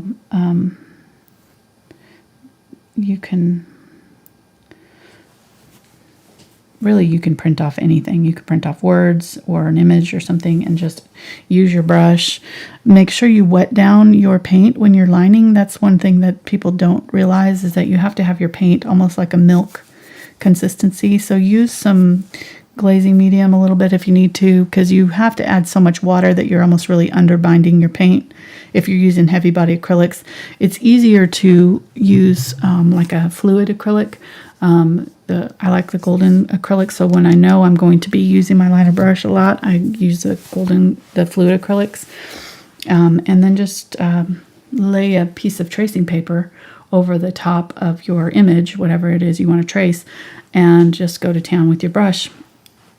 If you will do that, practice with that, you will get so much better and more confident with your liner brush. Even any size round brush, this one's not all that small if you look at it, but I can get these little teeny tiny lines because I'm just barely touching the very tip of it down, and I'm loading it so that it's come to a really good point. That's another thing. If your brush is not coming to a point, you're not going to be able to get a small line on your canvas. Your brush is only going to, reflect what it's doing back here. So if you've got a bunch of paint clogged up on it and it's not coming to a point, it's not going to do a point for you on your canvas. You're not going to be able to get a good line out of it. Okay, enough talk of that. I'm just going through here and highlighting where I want those brightest whites to be.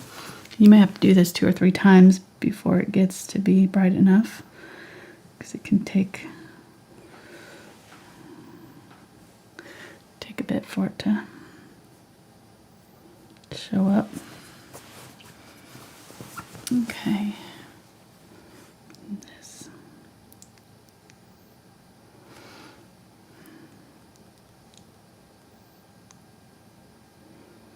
She's got kind of like a little smiley face, like a little, you got the smiley face icon where it does the little, like this, and the little thing around it. That's really, it's right here. There is a little thing coming around the outside of where this line ends. So be sure you get that in there. It's really cute. She comes up and then it does kind of this little hook back around and right there.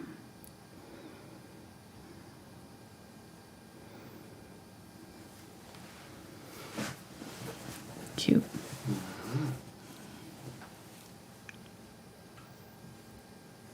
Darken that up just a little bit. And make sure that I've got this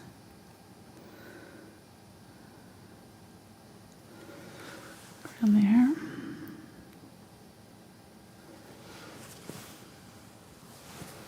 Okay, I'm going to use this kind of gray and go on the top. It's kind of a brown gray.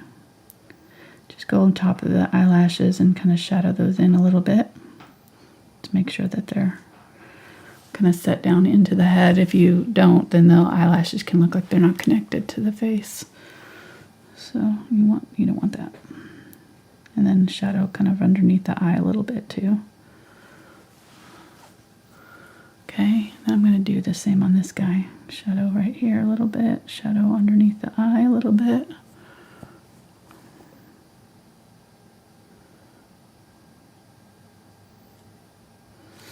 Kind of made that a little bit too big right there. Let me get some of the brown and come up. There we go.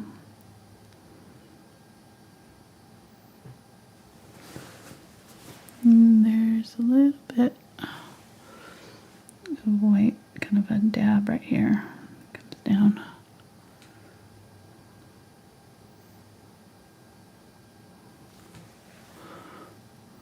White there.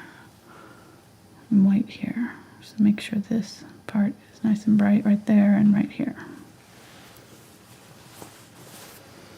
And then make sure the nose has a bright highlight right kind of underneath right here.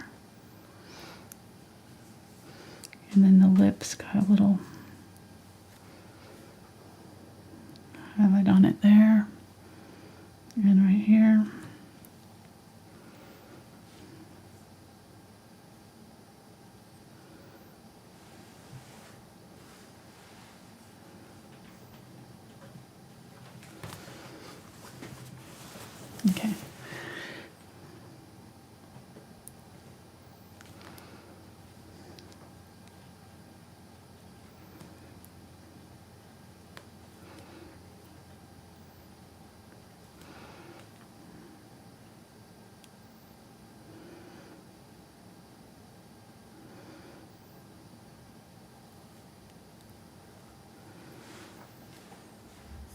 You have a question? Okay. Get some unbleached titanium here. Use it on the fur right here. His face is a little too dark. Yes, what? Okay, the person says they've been following your tutorials lately, and they're having trouble with transparency. Okay. Says when they're blending, they end up having to do 2 or 3 coats of each color, and it ruins it. Any advice? What kind of paint are they using? Because if you're using a lower quality paint, it'll do that. It'll take more layers. Like if you're not using the heavy body acrylics will cover a lot faster, a lot more, less layers. So if you're using a cheaper paint, then it'll take more layers. That's just normal. So not a whole lot you can do about it. You can try. Well, no. I mean, I don't know. I was going to say you could try adding white to your paint, but then you're still going to need to go over it again with your color. So I don't know. Did they say what kind of paints they're using? They did not. They were not very transparent with that information. You're welcome. I'll be here all night. Okay, well, I'll wait until they tell me, because that's probably, I would suspect that's probably the problem. And if it's not, then they're adding too much water to their paints. They did say that you're more helpful than people at Michael's.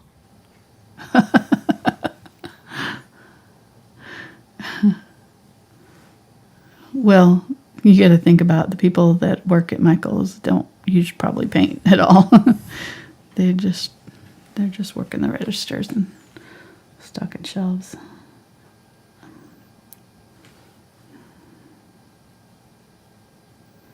I mean, you may get lucky and find somebody who does, but for the most part, they're not gonna be super knowledgeable about painting techniques. At least that's my experience. They said their paint brand is Pure, P-E-R-E. I'm not sure if I've heard that. I don't know that brand, but yeah. Let me Google. Okay.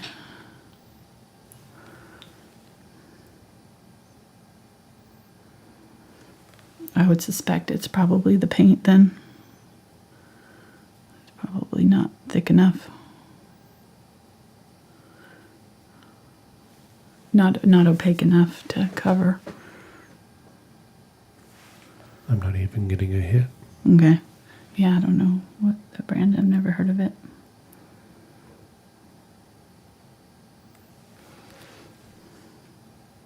So I would try getting, I hate to tell you to get new paints, but that'll probably solve the problem pretty quick for you. So if you're really serious about,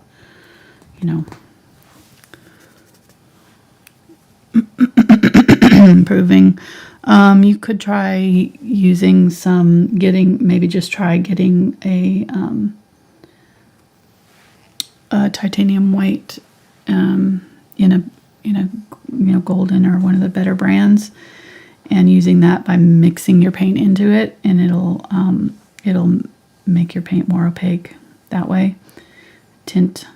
Usually you can mix brands of acrylics as long as they all have the same kind of binder and everything. They should mix just fine. You don't have to use all one brand. So that might help. I'm kind of sort of semi-glazing here. Not really, but a little bit. Kind of going over these areas, and I'm going to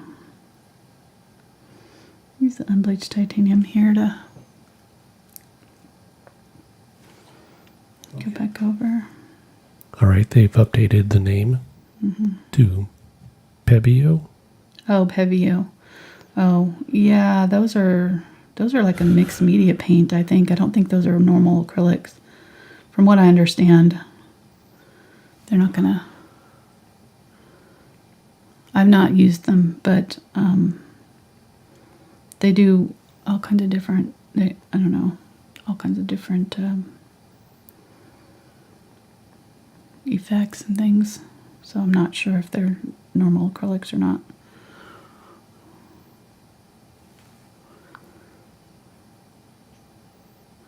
if you're having trouble, then it's probably not your, probably your So, paint. yeah, I'm not sure if it's acrylic or not. I see that there's oil paints. Yeah, I don't know. Okay, I'm going to come down off this nose here with the highlight.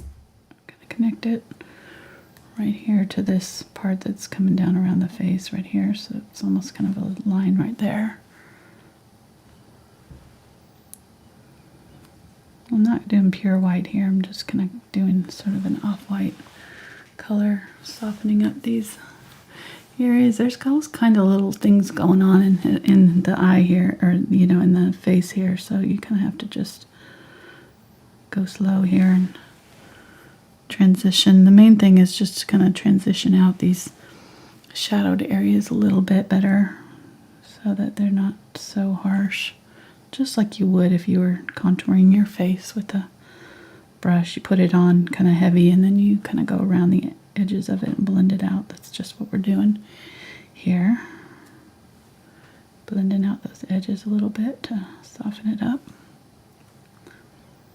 And if we get too much of the highlight, we can always go back in and shadow it again later. So, alright, I'm going to grab the gray now and a lot of my white. Do kind of a very, very light gray. I still had a little bit of that brown in my brush, so that's fine too. I'm going to start right here around the face. I'm going to start putting on some really obvious little lines in the wool. Using the edge of the brush. I'm going to do it up here on the forehead too.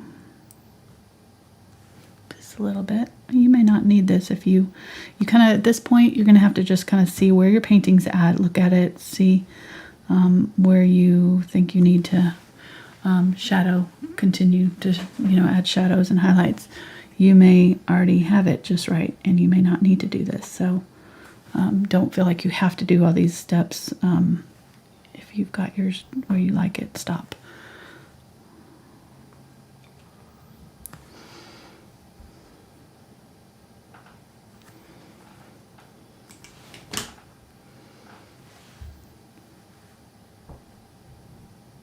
What are you doing?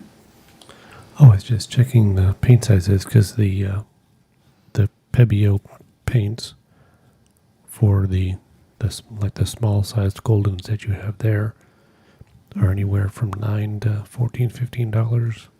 Mm-hmm. Yeah, they're not cheap. Yeah. I don't know. Like I said, I've not used them, so I'm not sure what the deal is there. But if you're having trouble blending, I would suspect they're not super opaque colors, so you may just have to add some glaze or some of an opaque color like titanium white to get it to cover, and then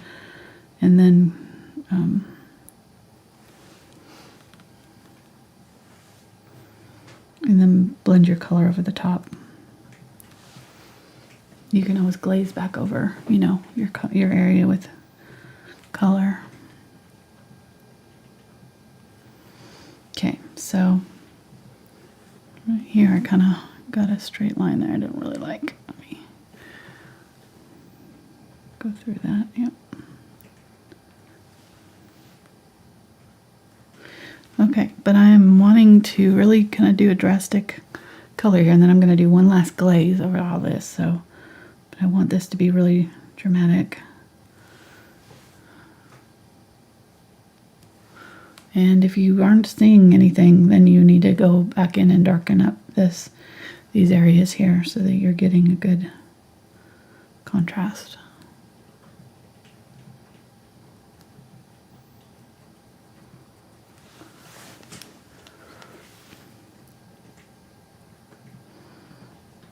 And I'm going to glaze all over this whole area here again, so.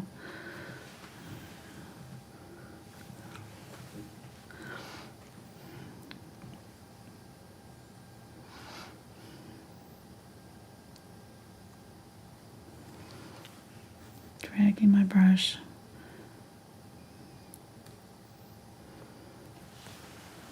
And I'm loading it pretty thick with paint So I barely have to touch it down to get it to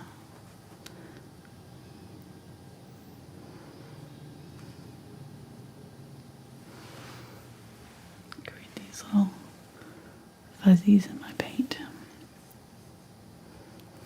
And there's some areas where I really want it bright, so I'm going to get some white and go in and... What was that? Your stomach. Sound like cashmere.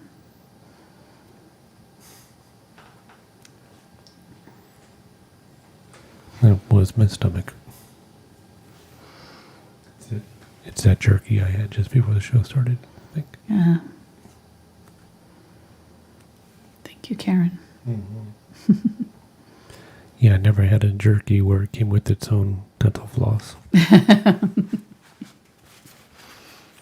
You know it's going to get real.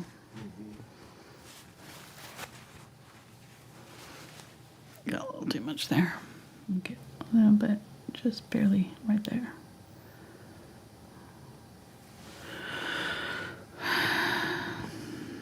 There and there. Okay. Top of the nose.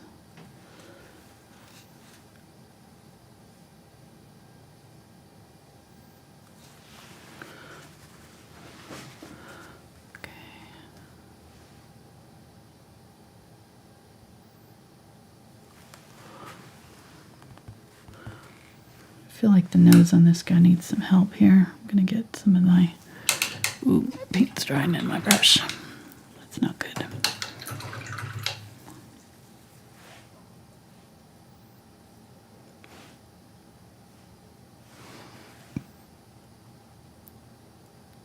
we go.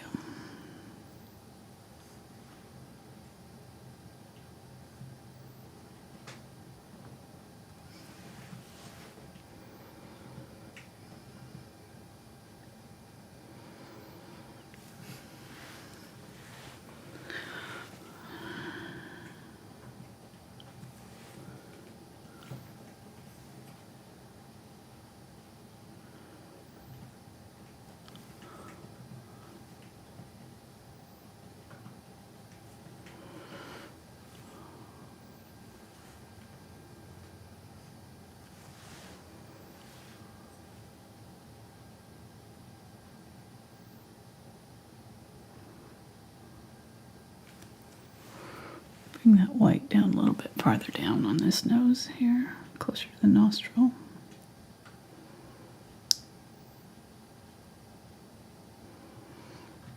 Okay.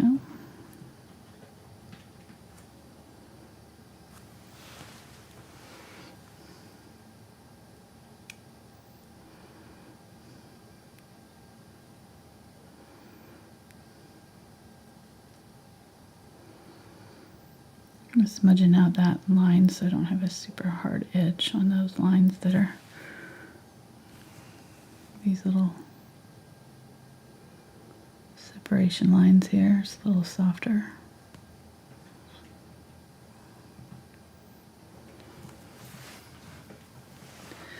Okay. Get my black. Put my black in right here. Make sure I have a nice dark eye. I kind of smudged around that area a little bit, so it's kind of lost some of its darkness. All right, let's keep on going with our highlighted areas here.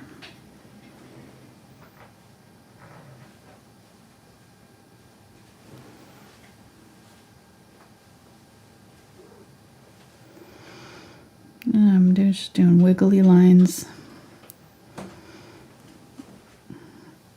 And they kind of do these kind of stepped patterns, so it's okay to kind of do that. Just make sure that you're kind of keeping them random. You know, you don't want to have too much of the same pattern happening. So just try to kind of keep them a little bit And then up here in the back, it kind of turns a little bit. It's not as obvious. Ooh, don't want it that close to the face. Okay.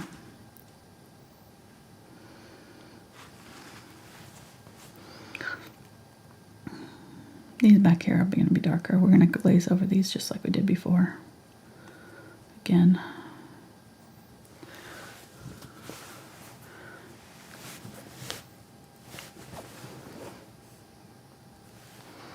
Get some white. Do some of these really obvious, brighter highlights.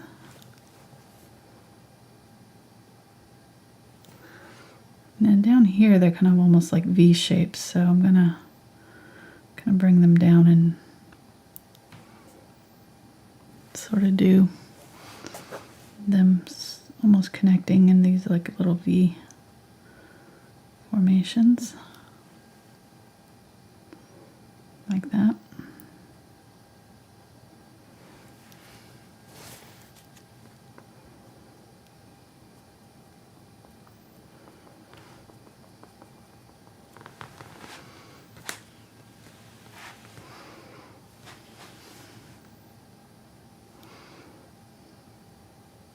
And then down here, I'm just barely kind of wisping it so that it's very light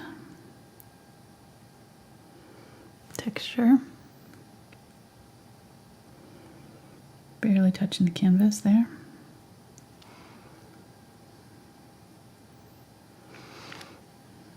And then where I want it more bold and obvious, I'm going to press down a little harder.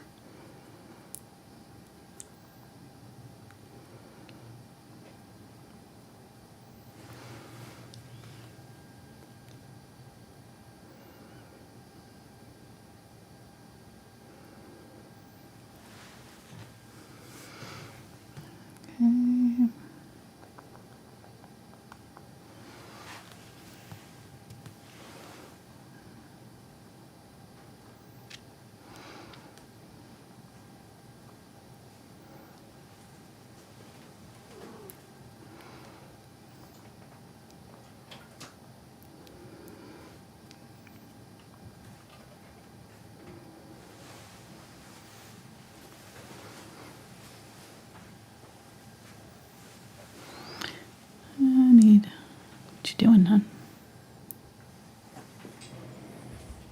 Taking a break. Oh, okay. What you doing? Just making sure everything's okay. Oh, yeah. Okay. Some of us don't have superpowers like you and just sit here for hours. Check. I gotcha.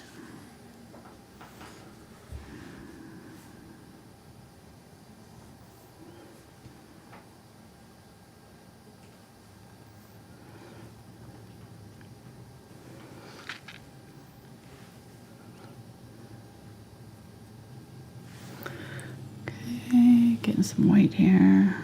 Doing the cheek bone with a little bit more white right there.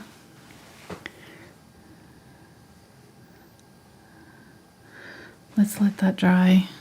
We'll let it set. I'm gonna do some of the white on the baby here, just a little bit.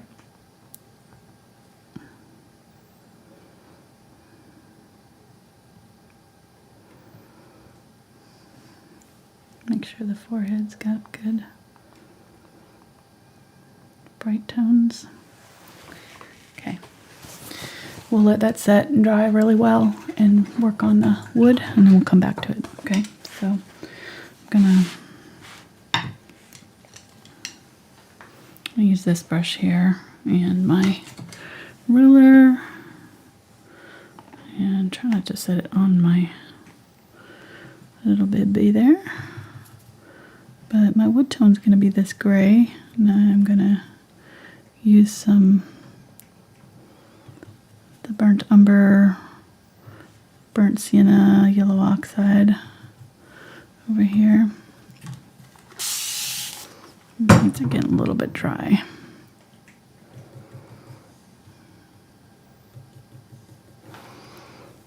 So burnt and then unbleached titanium here. Looks pretty good. I'm going to work through the gray too with it, so I'm going to have kind of a lot of stuff happening on my brush here all at once. I'm going to set it right on that line there. And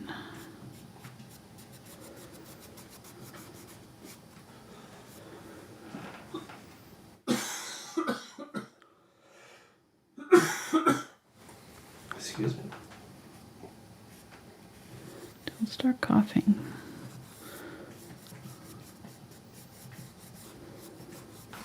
It's like It's the allergies. I know.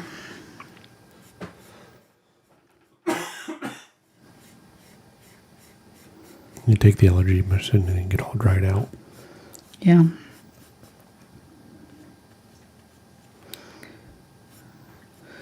I know it's hard to tell this time of year. You're like, every time I cough, I'm like, what was that?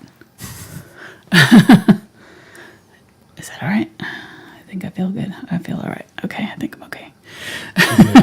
Yeah, when I went out last night, the car window was covered in pollen. Oh, So when I my. used the washer fluid, it was just like this green Oh, man, I yellow believe it. sludge. Just smearing it around, really. Yeah. Using a little bit more of the burnt umber up here. People like need to get tested. Yeah.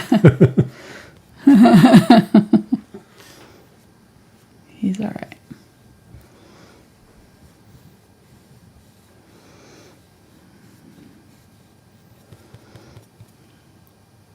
I mean, our son Nathan went in for his asthma, and he was having trouble breathing, and they didn't even do a test on him. I'm like, why didn't they? They had you there. I mean, like, I don't know why they wouldn't just do it, just to make sure, you know.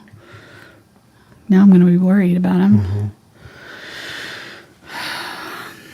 And then we said, well, why don't you come down here?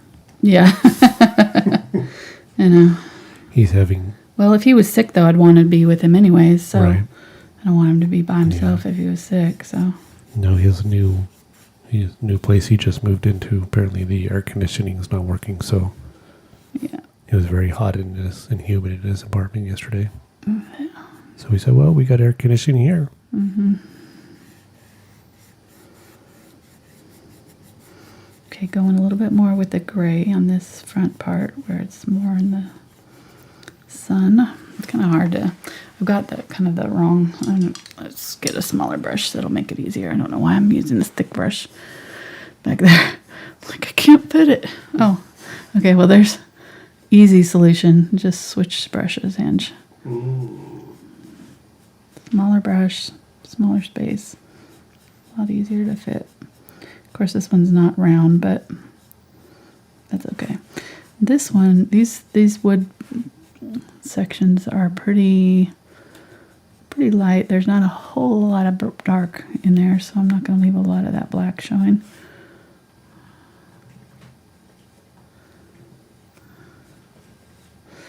But I do want some variation, so I'm going to kind of leave it a little bit slightly transparent so that I get some striations in the wood there. Get some of that lighter color that more brownish color. Do it some more in here with the brown. And then we'll glaze all of this out at the same time.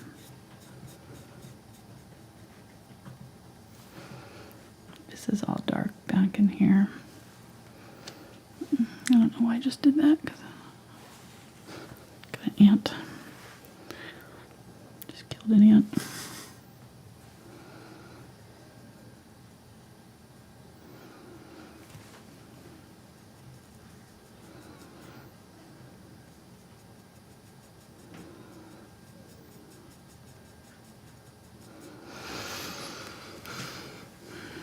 Okay. Just really dark right here. There's like a little pocket right here. Goes all the way up to here. And then now I'm going to switch back to this brush here. Get the brown and gray all in my brush. Just kind of swipe through the colors, and then you get them both kind of on your brush there. And then depending on how hard you press down, you get more or less of that color.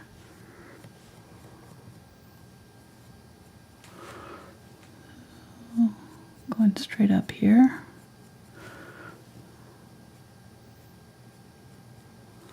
Getting that darker brown. Gonna go through that with the wet paint there. Just kind of blend that in. Do the same thing right here.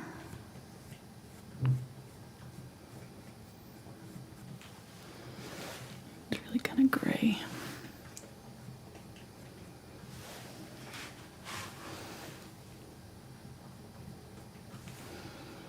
Getting some light highlighter color. Leaving just a little bit of space right there.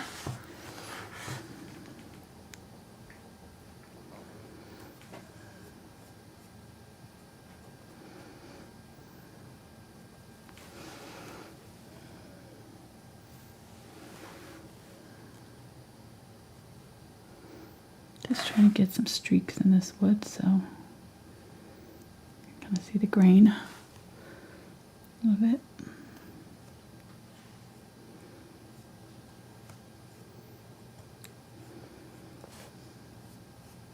Using these stiffer bristle brushes kind of allow you to get that kind of streaks. If you're not using a stiff bristle brush, you can still get this look. You just kind of barely touch it down on the canvas. You can kind of very lightly run your brush over and it'll kind of catch the texture of your canvas. So you can still do it with a regular brush. Okay, and then I'm going to go this way.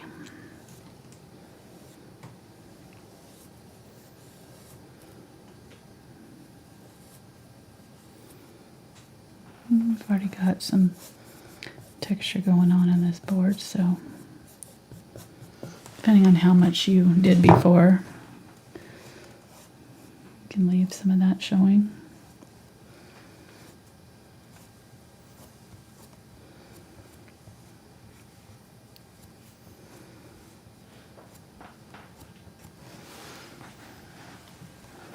Getting the white and gray.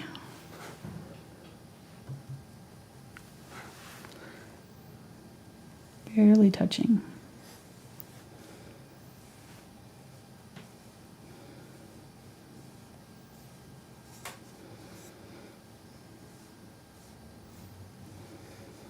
Leaving a little bit of that dark in between here. This is actually, well, actually I'm going to go over that because this is actually in shadow back here, so there's actually not a dark line there. If there's a separation, you leave a dark line.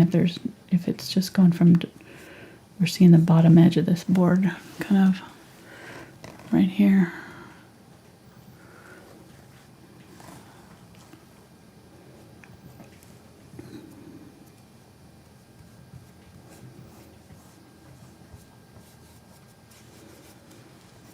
Okay. Fun. This is super fun doing these. I hope you try it because painting wood is a lot of fun. Really not a whole lot you can do to mess it up.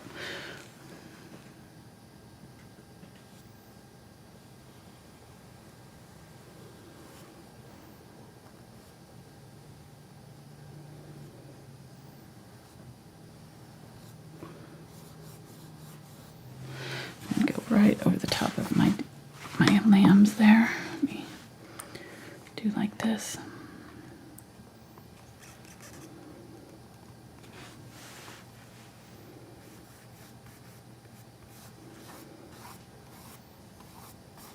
And it usually helps when you hold extra brushes in your other hand, too.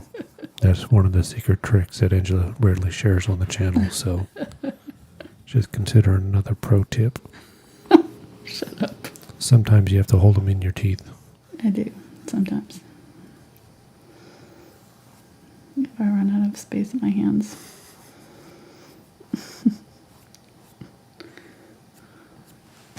Okay, there we go. And see how we just left some of that dark brown, black showing there. And we don't have to fill it all in.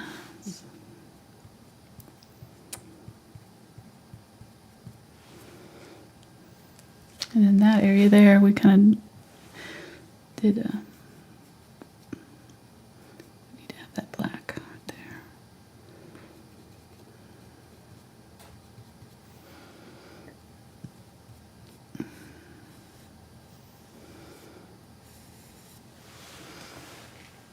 Okay.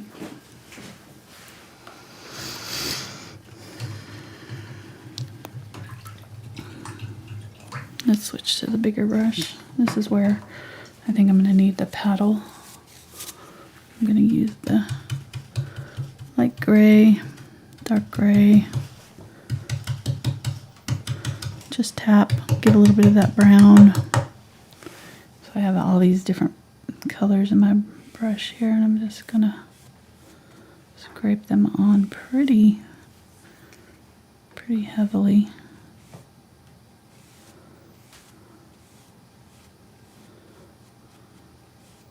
Leave a little bit of that black. And before I lose it, I'm going to get my black here, and I'm just going to go through and mark that separation there. And then, okay. Go right up to that line there.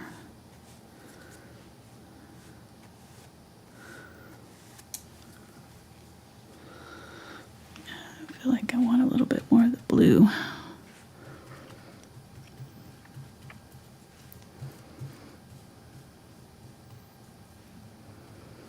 Get some of that browns in there.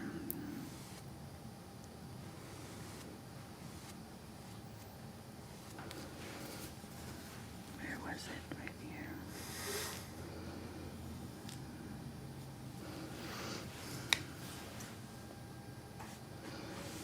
Be very, very quiet.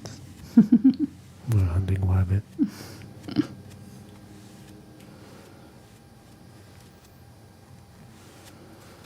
Okay.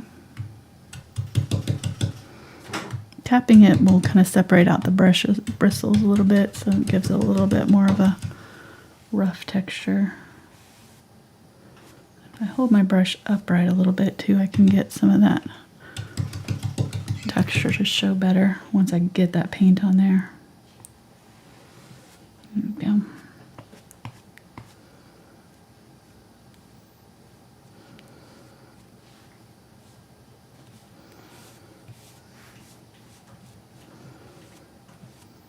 There we go. See how that works.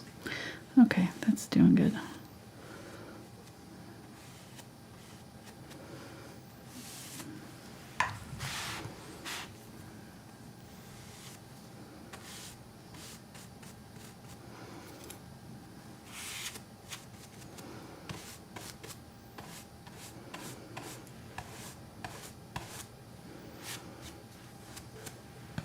So this paddle brush is another Princeton line?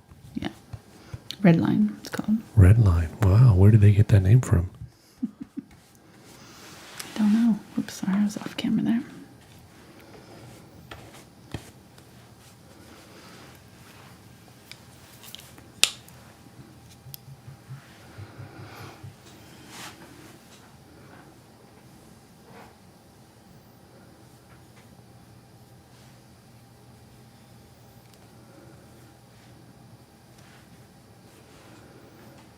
Is it in your brush guys link, maybe? It should be. It should. I think they carry them on the brush guys. We'll have to go check. Do, do, do, do, do, do, do, do, do, do. I'm sorry.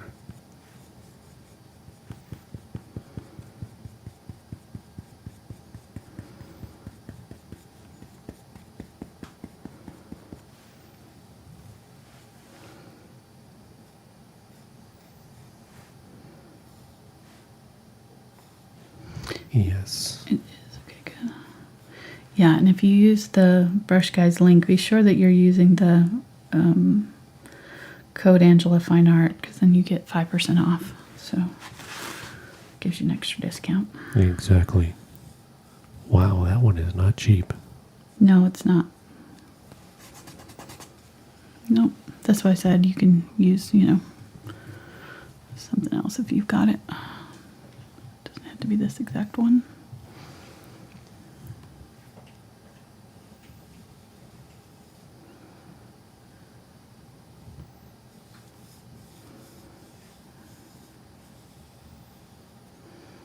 I don't even want to know how much it was. Now I'm curious though. It's listed for, well, yeah, I guess this is like $18.25. Oh, okay. That's not bad, actually. I thought you were going to say it was like $40. That's pretty good for a good brush. The normal price is $36.50. Yeah, I was going to say, I thought that they were closer to 40.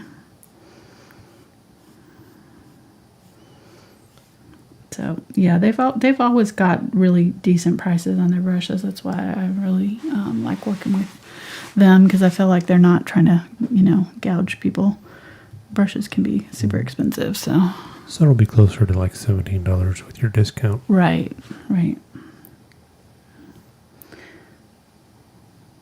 Which if you do, it works good for like doing backgrounds too. I use it for that too, filling in backgrounds. Alright, getting the white here, doing some highlighting on my wood with this. Just using the edge of the brush.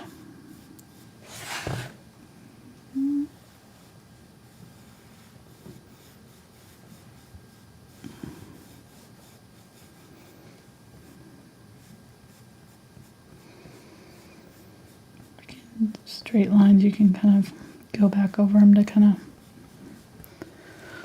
blend them in a little bit. They look too obvious, but you want some highlights around, especially like on this little guy right here, down here. I think I just got paint in there for some accident.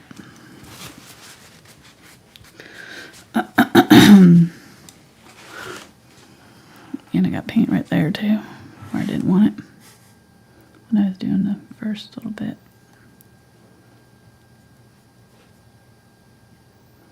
Just going back through with my black here. Clean that up. Okay.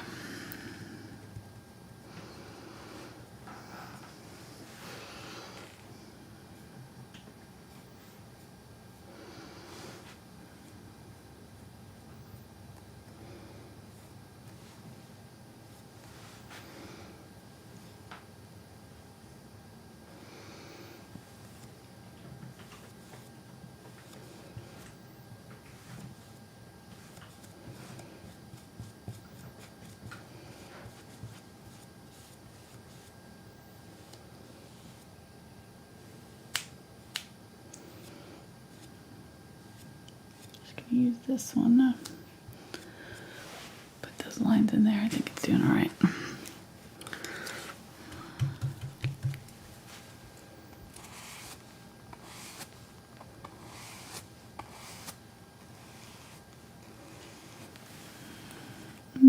Just a little bit of water.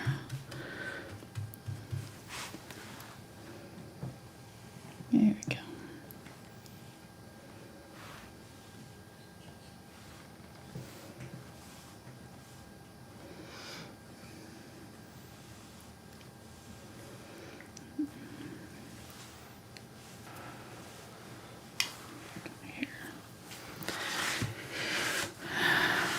And this area down here is kind of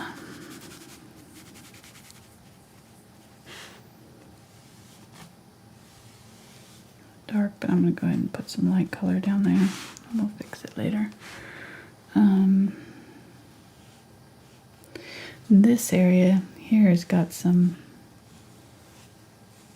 pattern in the wood that's doing like this. I'm going to go ahead and just get a little bit of this dark color in here, right on the tip, kind of one corner. Let's see if I can't get some of that looking pattern. Also known as grain. Green.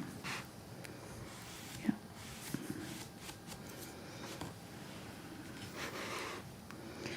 Well, and it's not. There we go. I need to get the paint, whole board kind of this color, and then I can do it, because it's going to look weird if it's the only part. Okay, so there. So just having it like right on the tip there.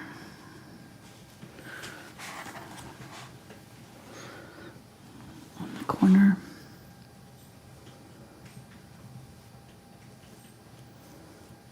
Kind of repeating that pattern all the way down.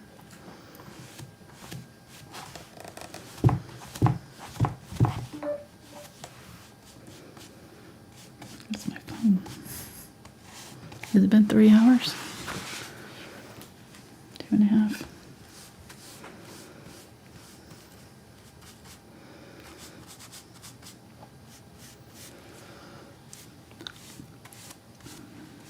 Oh, that's an interesting message. What? You have a please contact information on your wallpaper. That's interesting. On my what? Your wallpaper says please contact. Oh, yeah. Yeah, you can set your phone so that when it's locked, it says please contact. So if somebody finds your phone, they know how to contact you and return it.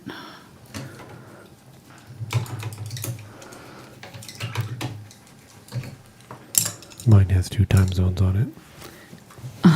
But I think you can still add that, though. All right, getting the black. A little bit of glaze. Maybe a little bit of brown. And let's put in our lines between our boards here. You can use your ruler if you need to. Just use the edge of my brush here. It makes it easier to get a straight line.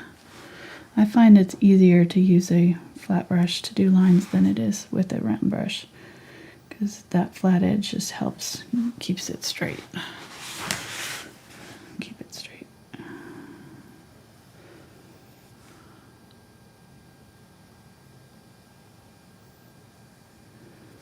Okay. I'm going to pull out from that edge just a little bit while that paint's a little bit wet. Maybe add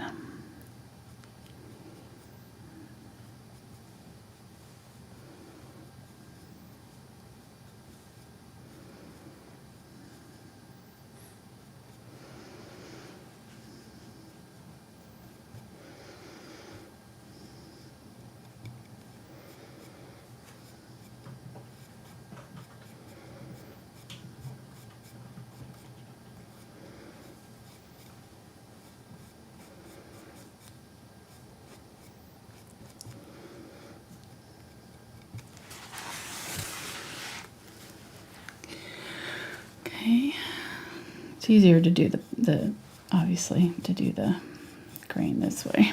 So if you don't want to do that, just leave yours normal. It's totally fine. A little bit trickier to get it to look right. And then I'm going to use the dark color and add a little bit of the gray to it and do some knots in here. So there's some little knots and some little lines coming out from the knots on either side. Kind of does almost like an eye. Part of it really reminds me of. And just make sure that kind of the center part's a little bit darker right there. And then it kind of goes. It should be about the same darkness as the darkest part of your board. So if you've got a lot of black in your board, you should, make it black. So that's up to you.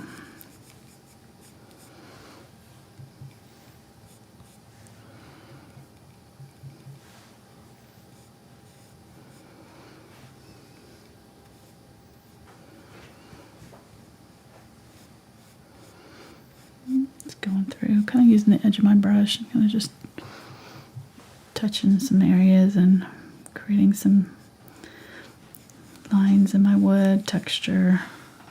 The wood is kind of the star of this show as much as the lambs are, so I would take your time with it and kind of do it upright, because it's pretty big part of the. Sometimes I kind of just let it be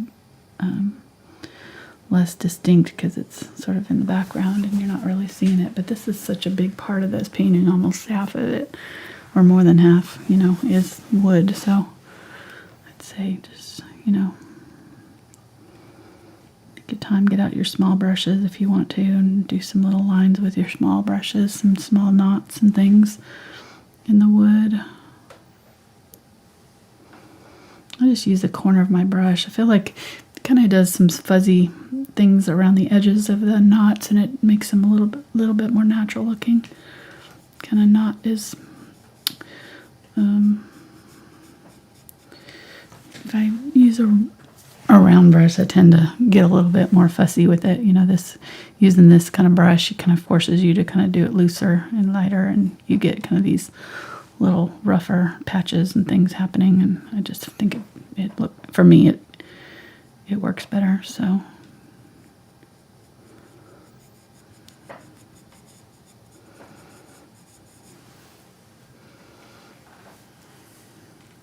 a dot and kind of a circle-ish round oval around the outside of it, and then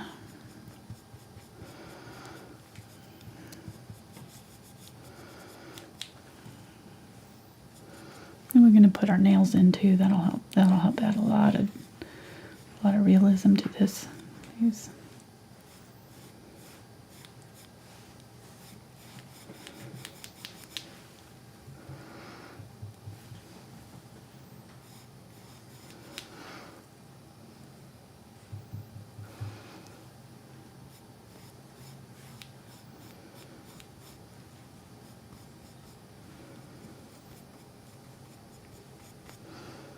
You can highlight parts of the, once you get that knot in there, then you can highlight around, like on the inside a little bit too. That helps make it look a little bit more real.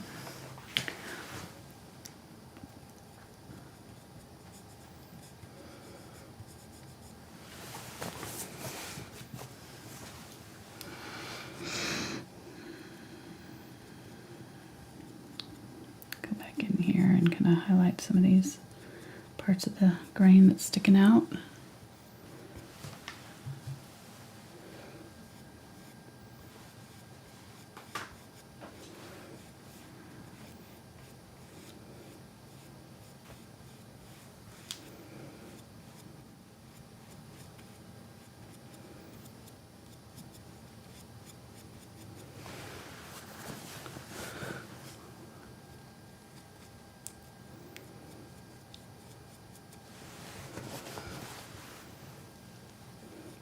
Some cracks all the way through it.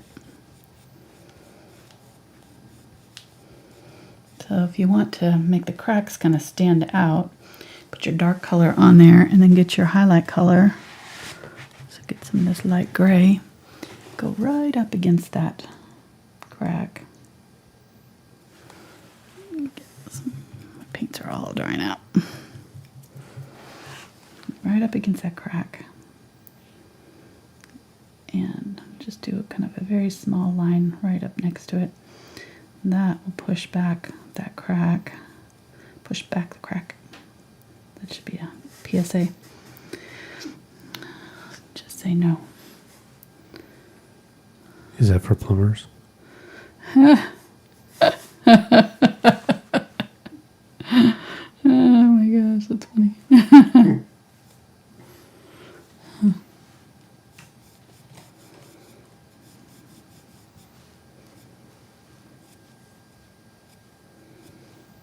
Okay, I'm gonna do the same highlights kind of right on the edge of that board, right before where it goes down in. Bring that part up, forward a little bit.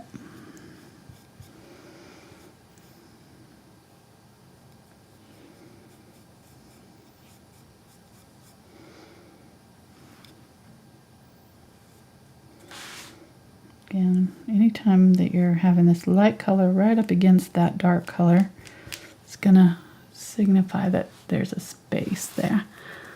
And it'll bring whatever your lighter color is forward. So we'll do it right here too. Right there, and then I can separate out my brush there and kind of just pull it. So it kind of blends it in a little bit.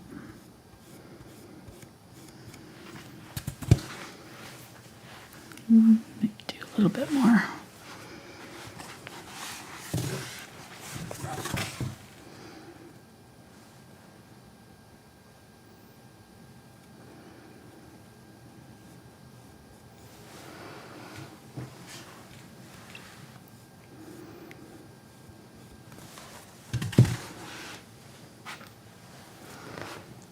It also kind of makes those boards look a little warped if you have some of them kind of having, you know, more raised areas, more white highlights.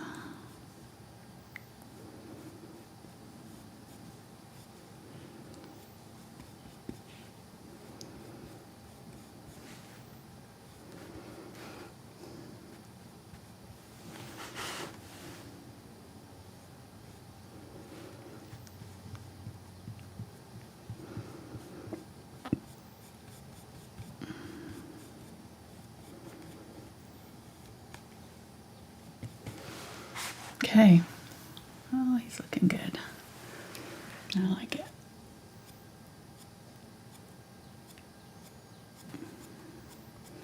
Okay, let's put in our knots, or our nails. So I'm gonna get the black. A little bit of brown, some glaze. And I'm gonna just mark where I want my nails to be. So I'm gonna write it here. And also gonna use this to reinforce my dark areas if I need to. There. There.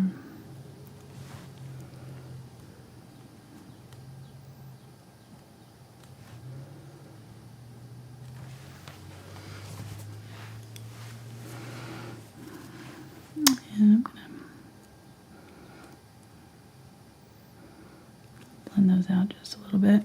I want them dark, but I don't want them like super. There we go. Okay.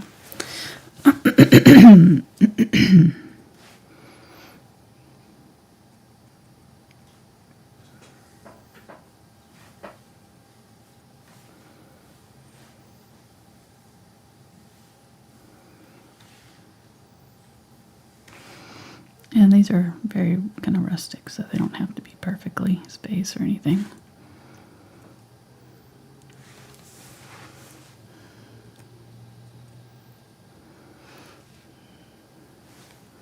These little bitty ones are real small.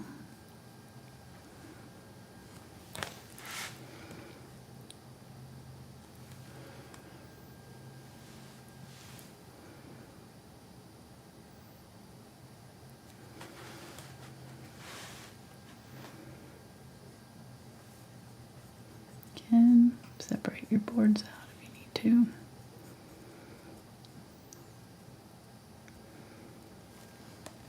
No, that one doesn't have one.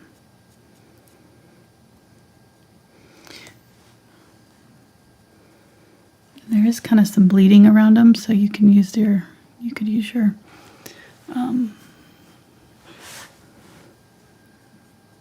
burnt sienna and kind of pull some burnt sienna around some of these to kind of show some rust lines in your wood. Just very lightly. I'm going to keep on going here. I'm going to make some of these outside the, just like not in line.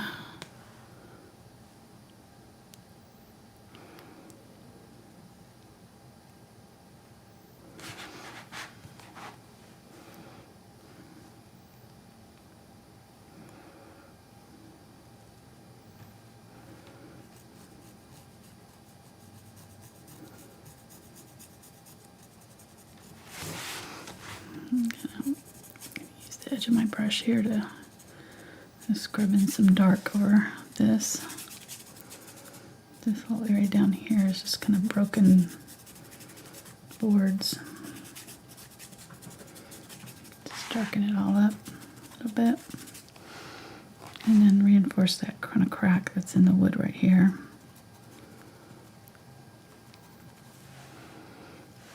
With that black.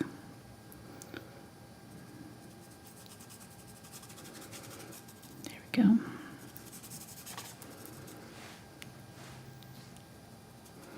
Make sure there's a good dark shadow line right up underneath right here.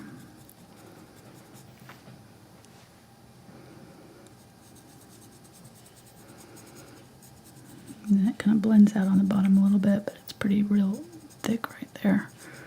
Right up next to underneath that board. That'll pull that board forward too. Okay, highlight underneath this board. Push that board forward a little bit. Highlight it, or shade under this board. I was saying highlight, shade under that board a little bit. Using this glazing medium. Here, let's go ahead and keep on with the nails.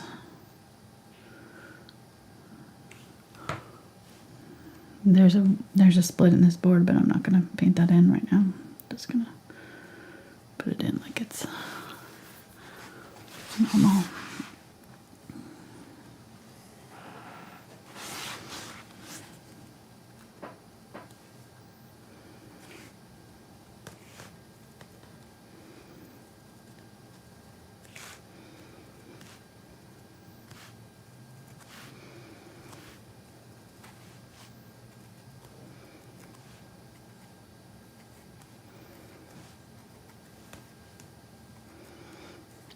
Okay, then I'm going to get our gray, if I can find some light gray, grab some white and just mix it with it. There we go. And we're going to dab our nail heads on right in the middle. So you want to leave that dark around the outsides of it, so just kind of dabbing that nail. Doesn't have to be a solid line. You can kind of, there is a little bit of two-tone in there. I'm not going to get too detailed with it though.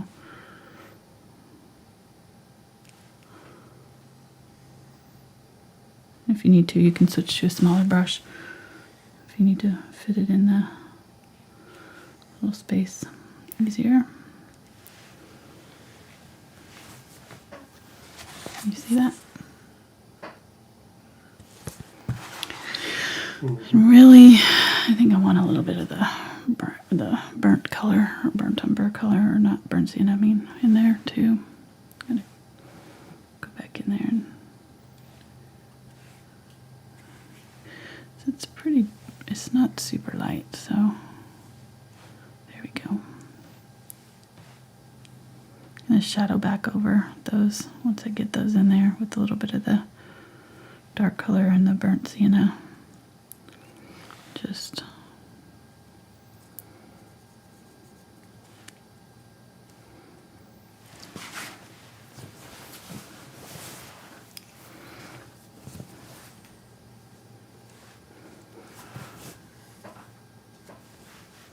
these little ones, they're pretty hard to see.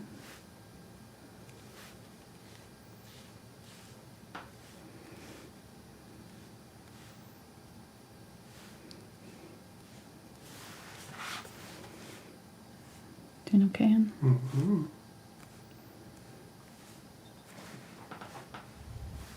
Just amazed once again on how awesome it is.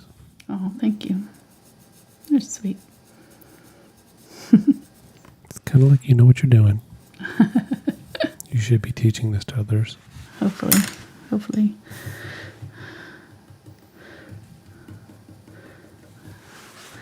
I know enough.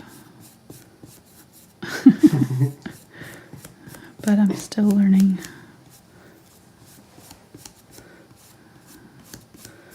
And I hope that I hope it helps. That's my main thing. I'm just kind of trying to make it easier to kind of have fun and enjoy this like I do. I enjoy it so much, and I love getting to share it with people who appreciate it. Unlike my friends and family who don't paint. They appreciate it, but they don't really get into it like I do. And so it's nice to have a group of folks that really enjoy it, get to watch our videos and paint along with us. Alright, I'm going to use this glaze here on the sheep. This is that burnt umber and gray, black kind of mixture. Gonna put it right along that edge of my sheep there. Darken that up. And I'm going to darken up this inside shadow right here with it. Along that board. There, make sure I've got shadows under all of these boards that are overlapping. Right in here.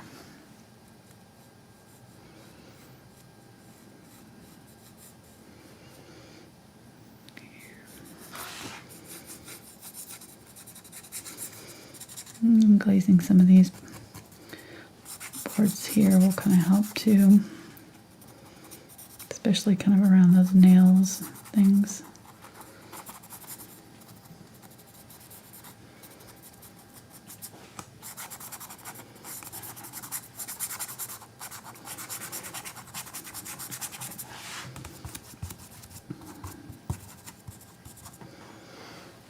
I want it real dark right here. And then I want to get some of my highlight wood color and just do some highlights right along that edge. That'll pull that forward, make that separation between these boards real obvious.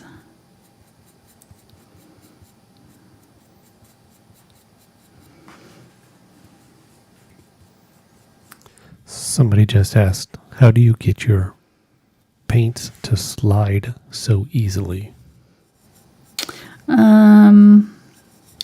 Well, I'm keeping them wet.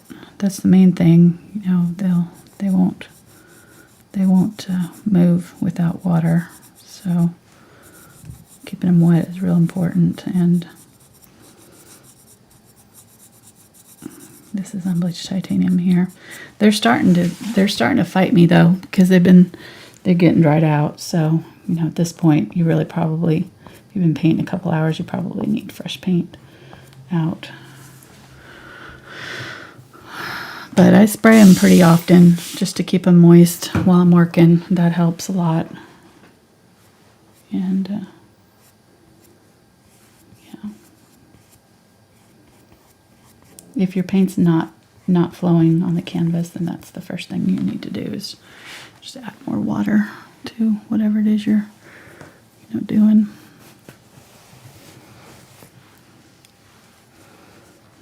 And then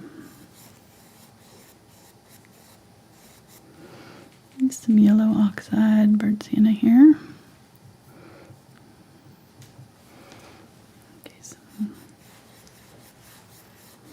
this one's in shadow, but it's still getting some light.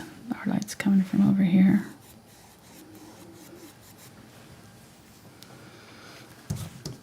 Fun. Fun. This is where I start to get excited because it's starting to look like I want it to, you know. This is the best part of the painting process. It's all those layers building up. Exactly. And then finally it starts to be like, oh, that's what she was doing. So you just kind of have to trust the process. It's going to look worse before it looks better. When you're painting this, if you're painting along with me and you're getting frustrated because it doesn't look like you want it to, you just need to stop and look at mine, see where mine would look like at that point, and you could probably see that mine didn't look all that great either. I think when you first start painting, you don't realize how many layers it takes for your paintings to start looking good. So that's kind of one of the first things I would say is just kind of trust that process, trust that I will, that we'll get it looking good. And usually your painting's not going to look all that great until the last couple layers. And then it's going to be like, oh, wow, that's where the magic happens. But you know, it takes time, and with acrylics especially, it takes layers to get it to look right. Our sheep are going to look like really weird blobs until, you know, you get the glazing on here. Even now they're not quite where they need to be. So we'll glaze and it'll get there. And you know, I might let this wood dry and do a couple more layers of the light highlights on there once I see kind of where the wood is at, you know, if it needs it. So just kind of know I'm using the kind of the edge of my brush just to kind of do some lines and little textures and things in the wood. You know, anytime you're doing a line like that, it'll just look like a crack. So you can really get away with a lot of things with the wood when you're painting with it. You know, painting it. It's why it's kind of some of my favorite to do, because you really can just kind of let your brush happen. You kind of don't. It's kind of like palette knife in a way. You can't really predict exactly what it's going to do sometimes, because when you're doing this sort of dry brushing technique, it's going to just catch on the canvas where it wants to. So you just have to kind of go with it. And know it may not be exactly what you had intended, but, you know, stop before you cover it, you know, stop and look at it, and it may be better than what you had originally wanted it to do, you know, look like. So you just kind of, I found it's better to sort of go with it, with the wood thing, just kind of let it happen and do its own thing, and then it doesn't have to look exactly like mine. It's probably not going to, and that's okay.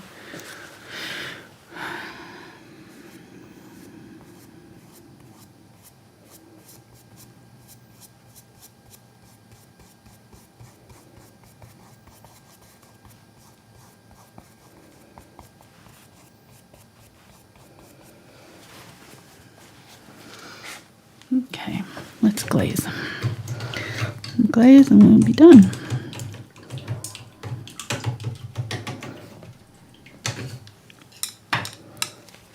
You sighing about, are you ready to be done? No, you said glaze, but then I realized you weren't talking about donuts. So wait a minute. Just we do have cinnamon rolls. No, we do. You can make. Yeah. That could be dinner. It's definitely not on your diet, though. True. Very, very true. All right. I mixed the burnt sienna, burnt umber, and a little bit of the black here. And I'm going to use my glazing medium and keep it fairly light to start with. And we can always add more. Start along the edges here. I've switched to the 3/4 or 3/8 inch angle because I can use the very tip of it to really get down in here in little spots and control it a little bit easier than bigger brush. You may or may not have to glaze all of these areas, so you just have to kind of see where you're at with yours. You want some shadows coming up from the edge of the boards, though, for sure. So just make sure that those are shadowed. That way your lambs don't look like they're coming out of nothing or stuck on top. You know, you want a little shadow right there. And I might dab off just a little bit right there. There. Maybe add a little bit more of the highlight color right here.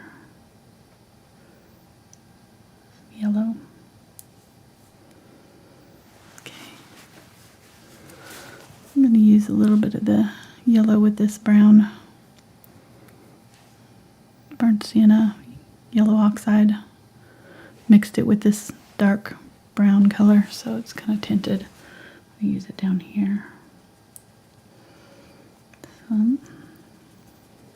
This area under here is a little bit more yellow toned. Up under the neck.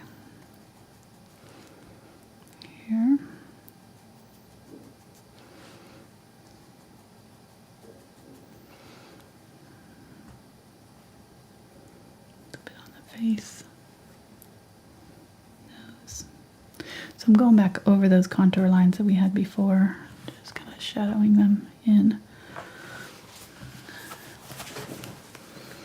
Softening up everything. Let's get a little of the darker glaze. I'm going to do it along this outside edge here. Kind of around the outside of the ear to make that pop forward. Around the outside of the face here.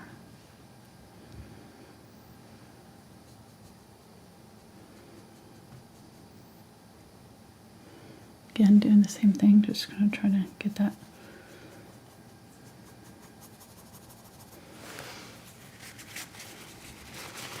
Yeah, I'm going to use the wet paper towel and just kind of tap back over just to soften and blend that out a little bit. While that glaze is still wet, don't do it while it's drying or you might have issues. Get some really dark black here. My glaze, I'm going to go right along that edge, all the way down. Shadow that like it's just going down into nothing. I'm wiping my brush clean, and this is sort of using that wet brush to sort of pull that glaze out just a little bit. Make sure that I can still see some of that texture of my wool. If you do it too dark, it's just going to disappear it altogether, but that's good. Getting some of my glazing makes a huge difference. It's really, really important. Okay. When I did my nest paintings, I used to glaze probably 4 or 5 times. I would put in my nest and I would glaze, and then I would put more nest and glaze again and put more nest and glaze again. Same thing with the eggs. I had a whole series of nests with eggs and that I painted for a while, and that's all. The glaze was everything. It just made it so much more realistic looking.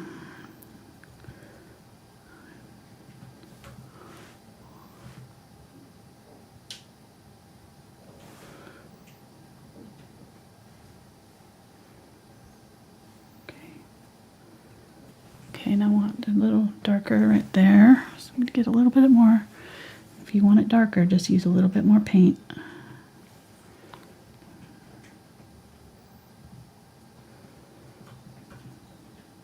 Always paint more of your highlight color too. So this doesn't have to be the last layer, and it probably won't be here. I'm going to add a little bit more of my highlight color in some places.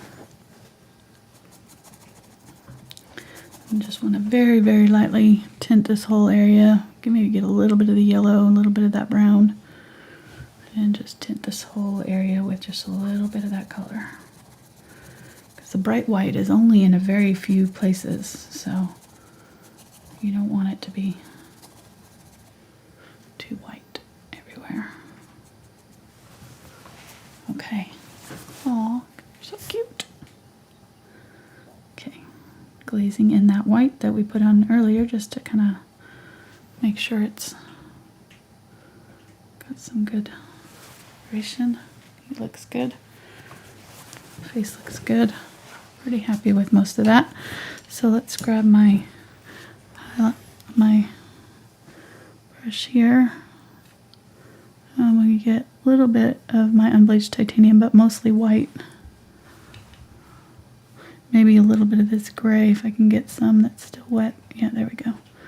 So it's mostly white, a little bit of gray, a little bit of unbleached titanium. And I'm just going to use it in just a few areas to really barely skim. Bring that color out in a couple of areas, barely touching.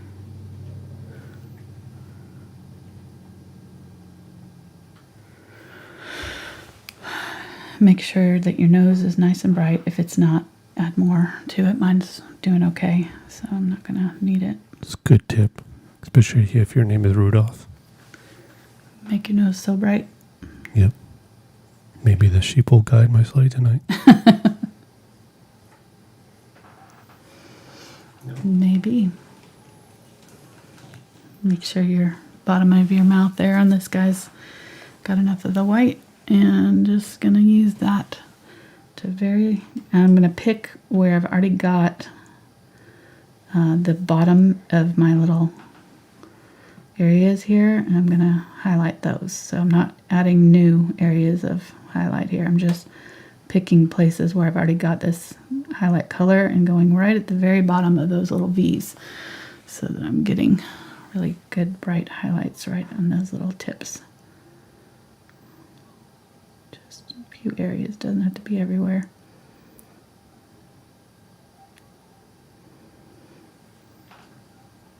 Now that is the notch to kick it up to. Yeah, it makes a big difference.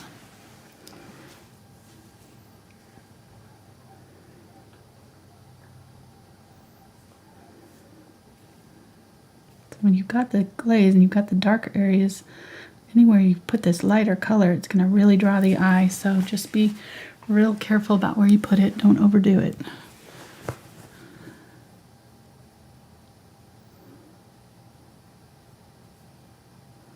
I'm not going to go down in my shadow areas because then that'd bring those forward and it would look weird.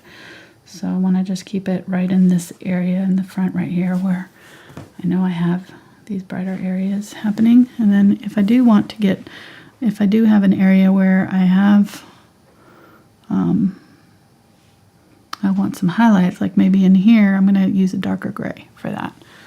And just, I can still highlight it, maybe, but I need to have a little bit of a darker color on my highlight. I don't really like how that looked.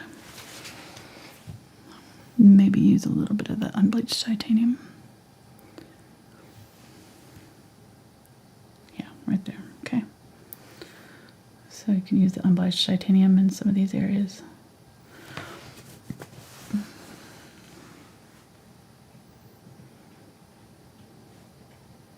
And it's just up to you how much of this you want to do and how many times you want to do it, because you can do it multiple times. Like I said, do this, glaze it, do it again, glaze it, but I don't think we need to. I think we've already glazed it twice, so I think that's pretty much all we're going to need here. It's looking pretty good. I'm going to add a little bit of highlight right there where that little smiley cheek is. Try that again because it didn't quite come off my brush very well. All right, there.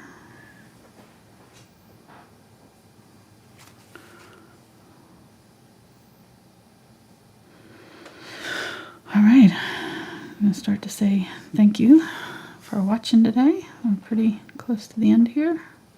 Hope you guys are doing well, staying safe, staying smart, going to parties. So all these people went to Mardi Gras and got sick. The mom in me wants to come out and go, yeah, and I told you so, but so hope everybody's doing all right. It's crazy time. What? Somebody knows it's over. Yes, Cashmere's coming up. Cashmere, you want to come see it? Come inspect the finished painting? No, she's working on Dad's microphone over there.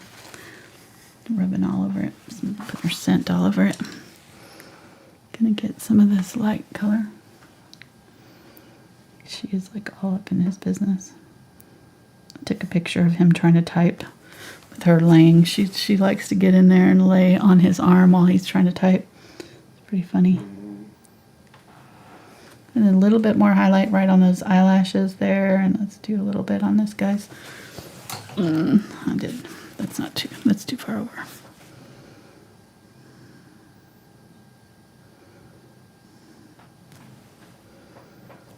Okay.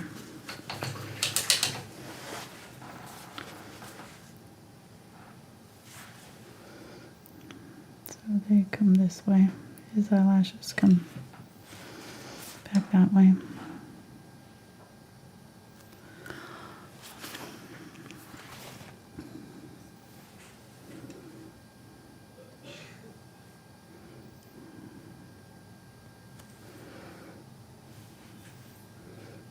adding some shadows to separate them out a little bit. This is really nitpicky stuff, so it's not really getting very technical there. I'm pretty happy with it. Overall, I'm sure there's things I've missed that I'll find as soon as I stop the video, but it always happens. That's the joy of painting something live for the first time. I'm sure I'll have somebody really helpful that tells me what I did wrong. As usual.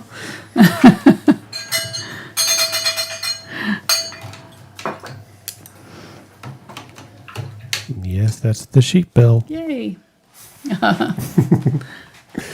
So thank you very much for everybody who's joined us today. And we had three super chatters. Awesome. So the first one was from Mrs. Homey, and she says, thank you for your show. Oh. You YouTube guys save stressed out moms. You deserve so much more. I so feel your pain, yes. And then the next one's from Jan. She says, thanks for all you guys do. You are awesome. Oh, thank you, Jan. Thank you. And the last one was from Sin, and she followed up with a message that said she'd been off the radar, now busy with the COVID-19 at their clinic. However, I always watch the tutorials, love them, take the best of care. Oh, thank you, Sin. So thank you, Sin. I'm glad you're staying up safe. Yes. Hopefully. And Jan and Mrs. Homey. Yes, thank you all. All right, oh, Cashmere's coming over to see it. You want to say? Come here. You want to see it? Oh, what do you think? What do you think, baby girl? Yeah, she likes it. She wants some loves. Come here. You want the brush? It's right here. Ooh, yeah, brush. All right. We'll say thank you. Goodbye. Take care of the kitty cat. Yeah. And we'll be back on Tuesday night. We're a boat. We're going to do boat reflections. I think it'll be fun. I'm going to change up the colors a little bit, make them a little bit more vivid. It's got an orange boat. I think I'm going to add some blues and purples to it, to the waters. It'll be really pretty. So some turquoise and other colors. And if you want the traceable for this or the reference photos, there's different levels on Patreon where you can get those. Patreon.com/AngelaFineArt. Give you more information. And yeah, we'll see you next time. Thanks for watching, guys. Bye.